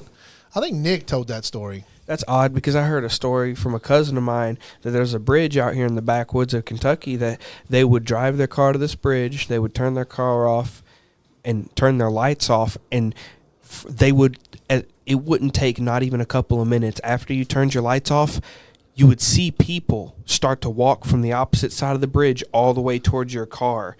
And every time they would get all the way to the car and they couldn't handle it. They would turn the car on and drive off real quick, but it looked like the people were going to come right up and just try and open their car. Seeing Eye Bridge. I don't know where that is. There's one in Lexington called Eyeball Bridge. Yeah, Eyeball Bridge. I And, always heard it was called Seeing Eye Bridge. and then there was a Satan Church. Mom told me about that. there. Yeah, it's But I think somebody lives in that house now. I think they turned it into a house and they live there, actually, I think. But, yeah, we need to look into more of the cryptids and cryptids and the ghost stories of Lexington and maybe even Kentucky and following counties around here. Because, I mean, we had the ghost guy that... Remember the ghost guy we had on that does the ghost thing in Lawrenceburg? Yep. Jeff Jeff Wald. it's always Jeff. Waldridge. Jeff. It's always Jeff. Always a We guy can- named we can have Jeff. him- we can have him back on because he does a ghost walk somewhere like in We also got a dog man here in Lawrenceburg. Kentucky. And Cynthiana is like, Dog man. the Cynthiana has a bunch of like All throughout Loudon, like you hear a ghost story, it's all throughout Loudon and Castlewood. Oh, Castlewood's supposed to be haunted. The I don't. Sometimes, like I live over in Castlewood. Park. If it's dark and late enough, I won't drive past the fucking old castle. Like, I Really? won't drive past it. Really? I'll go a different way. I'll go hit Loudon or something. 'cause I've been in that park like deep into the nights, and it's just a creepy place, man. It really is. I think Castlewood as a whole has a creepy vibe to it. Yeah, the whole area over Yeah, there. like if you drive late at night, I know the you're- park is definitely creepy as fuck. Yeah. Yeah, I definitely. spent a lot of time in that park when I was. I think that you could be Well- friend of ghosts. Well, I even could be friend of girl. even Eastland, Eastland has a creepy vibe at a certain night. Oh, over like- where I live at. Yeah, like I remember one time me and my friend were doing acid, and we're not peaking at this point. We're coming down from the acid high, you know. Not tweaking at all. We're not tweaking at all. And we walk up to your side door at your house, and we're about to come inside, and we hear, and you know, whenever you hear a fucking like a log, I mean, like a fucking snapping of a tree, right? Yeah. It's usually very close to you, and we heard it probably like 30 feet away from us. We heard a tree snap and a fucking bunch of birds come out of the tree, and we're like, what the fuck was that? We didn't investigate it any further, but we was like, I don't even want to look over in that area anymore. Like something's over there. Like we heard that from that far away. We heard a fucking tree snap. It didn't sound more like a tree snap. It sounded like somebody's bone fucking broke. Oh man. That's what it sounded like. And we just see birds fly away from that area, and we're just like. But I've walked around. What's the middle school over Crawford? And it's an old middle school. Oh, Cropper, I've been there. Yeah, my papaw went to middle school there, and we've walked around that area at night, and you feel like all eyes are on you over in that area. So like, Lexington's got a little. Crawford does have some ghosts. Yeah, Crawford does have some ghosts. Lexington in general just has like, it doesn't have a creepy vibe We have to it, but there's dog men. We have goat men. yeah, Kentucky. We have headless men. Yeah, we got some crazy fucking ghosts around here. We're coming up on 3 hours. I think it's 2:47 I right want to now. meet that ghost, that toothless ghost girl. Yes. Would she give a blowjob? Come on, Dan. Hook us up. Well, we're coming up on 3 hours. Anybody else got something they want to add before we get to that 3 hour mark before we get off? Anybody got anything? I just want to add that our friend, let me see, our friend Michael Gilkerson is Michael Gilkerson presents Country Boy Comedy Night, starring Michael Gilkerson, Mason Pryor, and local comedians. Friday, May the 9th, Country Boy Brewing in Georgetown, Kentucky. $20 online, $25 at the door. 7:30 p.m. open and 8 p.m. Show begins. It must be 21 or over. That's right. And Toothless Lady. I know that's like at least another month away, but guys, check out Michael Gilkerson. Check out Michael Gilkerson. I got another story. He has a great movie on I think it's on Tubi. Tubi. What's the name of his movie, Johnny? You know? I've forgotten it. Damn. Yeah, we forgot his name of his movie, but we've watched it several times. Go check out Michael Gilkerson's movie on Timu, not Timu, Tubi, and Timu movie. well, we will. This Mason Tubi is the this Timu. Mason Pryor is I think Richard Pryor's son. Richard Pryor is one of Richard Pryor's sons, so maybe his youngest son. We will be there, and you will meet some of the Nice Guy Indie podcast people. I think we're trying to get Leon up on stage there. Gang, I might be doing my first So we comedy might be routine. doing his first comedy shit. You know what you're gonna be doing? I maybe got a routine set. I got a routine set. So, We'll talk about how trans people used to be gangsters and how my family is full of fucking retards. So it'll be a great time. So check that show out, and then check out the normal Nice Guy Indie podcast through the week. Rinky Bullshit podcast. I've been working a lot. I haven't been on as much, but we definitely shout out Shooting Straight with B Money, Ricky D podcast, That's right. Sipping with Supernatural. We need to make a shirt for Sipping with That's Supernatural. right. We need to. we definitely will be back. We definitely be doing more. A lot more podcasts. We definitely going to be visiting a lot more local wrestling. I think Johnny said something about how we're going to do some investigations. to do That would be that. Cool. I have a spirit box. and Because whenever- you know what? We also got Nick Hines, got the Shit. equipment. I mean, we could fucking Taylor don't work till 12. I got full reign on what we could do tonight. If y'all want to go investigate shit tonight, we could go fucking do it. Somebody'd have to film on an iPhone. I'd be but- real interested to see what that spirit box can pick up at Lock 7. Yeah, I mean, we can do whatever. Let's. Y'all be. It's flooded down there, so don't go down there today. Yeah. It's flooded. I mean, all Yeah. the fucking creeks and shit are Yeah, flooded and, right now. I mean, imagine what's going to fucking happen with all this water, man. This Yeah. water is so spiritual. It's going to put energy everywhere. That And the rain and the flooding is just crazy around here. Right and now. rest in peace to anybody that's passed over the past week, Especially over to the floods, child but that the child, died the in flooding. 9-year-old kid that died in Frankfurt. Shout out to that family. The Nice Guy Andy's podcast. Since His name was condolences. Gabriel. Shout out Gabriel, man. It's terrible. Fuck the schools for Yeah, that fuck shit. this school because they knew And- to fucking close the And schools during this time. We send condolences to the parents. We send condolences to anybody else in the region that's, or even in Indiana, Reach out to their family, Ohio, I'm sure. Tennessee, Kentucky. Our prayers are all with you. And I think we're gonna end the show today. and Toothless Blowjob Woman. We do have Hit us some this weekend. This weekend we have champions. Weekend of champions. Yep. And also, this Wednesday, we got Bullpen Pro Wrestling's James Kendrick. Oh, James in Kendrick's studio. going to be in the house. This weekend, me and Johnny will be down at Appalachian Mountain Wrestling watching the Weekend of Champions. Try to get Leon and Kenny down there with Yeah, us. come on, Leon. You got to enjoy it. And Enjoy it. we're going to go down there and check out the show down there. Get some clips. I think, is it DX? DX is going to be at that show? Is that a different show? I think that's going to be at Weekend of Champions. Okay, so check out Appalachian Mountain Wrestling on YouTube, Elite Wrestling Alliance on YouTube. Check those guys out. They got great shows. Ultimate Championship Wrestling is one of our sponsors too. And That's right. Check Good those guys people. out. They were very great. But check out all the clips that are on the Nice Guy Indie podcast page.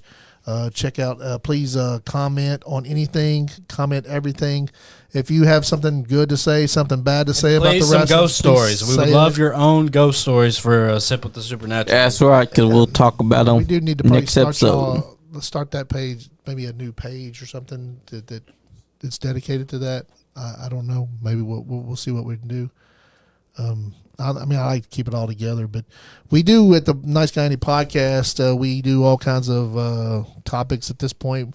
Main thing we do is we cover professional wrestling, local, and the big stuff. Me and Leon are going to be at WrestleMania this April 20th. And while they're at WrestleMania, I'll be doing a watch party here. We'll be doing a watch party here. We'll be out at WrestleMania. We do cover local comedians. We're going to be having some more interviews with comedians. We're going to have some more ghost stories on. B Money's doing all the music of people in, and we'll have we'll have Nick Himes back in here at some point. We got Joe, our guy Joe and Killian. Joe Hitton, Big Beard Dudley. And y'all check out Calamity Jane. She has a show on Tuesday nights. She's with us. She's about to start doing Monday shows. She's gonna cover Raw. She's gonna do Monday and Tuesday. Yep. I think she's gonna switch to Monday to Tuesday. She's gonna switch to Monday and start watching Party and Raw. That's cool. What else ever you got to say? I think Kenny had a story to send us off on if you would like to get into your final story. Final story of the Sip with the Supernatural. All right, so at that same park with the incident with the swinging all by itself, late one night, me and my cousin decided to go explore this place, see if we could see anything supernatural. We're sitting on the swings, just talking, chilling, relaxing. That's when we see a flashlight pop on from behind this old white house. And at first, I'm noticing this flashlight, and she's talking. I'm like, hey, are you seeing what I'm seeing? You see that flashlight walking towards us? She turns and looks, and she says, yeah, who the fuck is that? I'm like, I don't know. And I see him getting closer and closer. I'm thinking, well, there's only a couple of ways to take this, right? So he gets this flashlight gets about 25 feet away from us, and I call out into the darkness. I say, hey, what do you want? No answer. They just keep walking towards us. But after I say this, they become faster. They're walking faster towards us, and my cousin just freaks out. She goes, fuck this, let's get out of here. She takes off running, so I take off running too. She trips and does a fucking front flip in the grass. And I run past her, and I have to stop and go and pick her up so we can keep running, right? As I'm picking her up, this flashlight-wielding, I guess, fucking weirdo maniac is still walking towards us real fucking fast, right? So she's like, right. I pick her up. We start running again. We don't get past the tree line before we see all of these shadows, these shadow people drop out of the trees. So now we got a flashlight guy following us, and what seemed to be like a dozen shadows just drop from the trees and all started running at us. So we both took off fucking sprinting for the gate to my backyard. We get inside the backyard of the gate, just get inside and turn around, and all of it's gone. There's no shadow, there's no flashlight, there's nobody behind us except an empty park. That's pretty odd. It is. But yeah, I think this was a very successful second episode. We had Jeff on, we had Nice Guy Andy on, we went over a lot of topics, said some scary stories. That's right. We're definitely going to be getting into some investigation. That will definitely be cool. That's something that I've been wanting to do since 2022. Yeah, I'm down to do it. I mean, whenever we get the chance, we should do it. I think this was a very second successful episode. Shout out B Money. Couldn't be here tonight, but Nice Guy Andy filled in the spot. That's right. It was definitely a really cool episode. I had a great time talking with you, Johnny Lee. Nice guy. Black at Kenny Mulligan. Everybody. That was my send-off. We're going to do probably the next episode probably after I come back from WrestleMania, so I'll get with Johnny Lee and we'll figure out the details on that. You'll know. That's right. We'll definitely probably make a page. We need more in-house stories from all the fans, anybody. I don't care who the fuck you are. If you don't live in Kentucky, you live in Kentucky, just please, anybody out there Give us listening, some we need stories. some stories. Because, I mean, we can sit here and talk about shit all day, but I would love to hear the viewers' input on all these stories. So, Leon Lexington sending off. We'll get the details in the next episode. Johnny Lee, Nice Guy, Kenny, whoever wants to sign off next, y'all go. That's right. I want the blowjob ghost to really hit us up, though. I mean, think about it. Dan Aykroyd got his dick sucked by a beautiful, toothless, one-tooth ghost. Hey, if there's Why any- don't he send that to our way? If there's any beautiful little young ladies out there that want to like hook Johnny up with the BJ, we don't need him to fall in love because he's in love with the podcast. But we could use a little attention. This is Kenny the Black Cat signing off. Well, This is Superfly John Lee, and fuck Icon Lee. He shouldn't have broke my neck. Ow, ow, ow. it's Nice Guy in the podcast, and you guys keep on keeping on. If you're not having fun, You ain't getting none. Dan Skippy.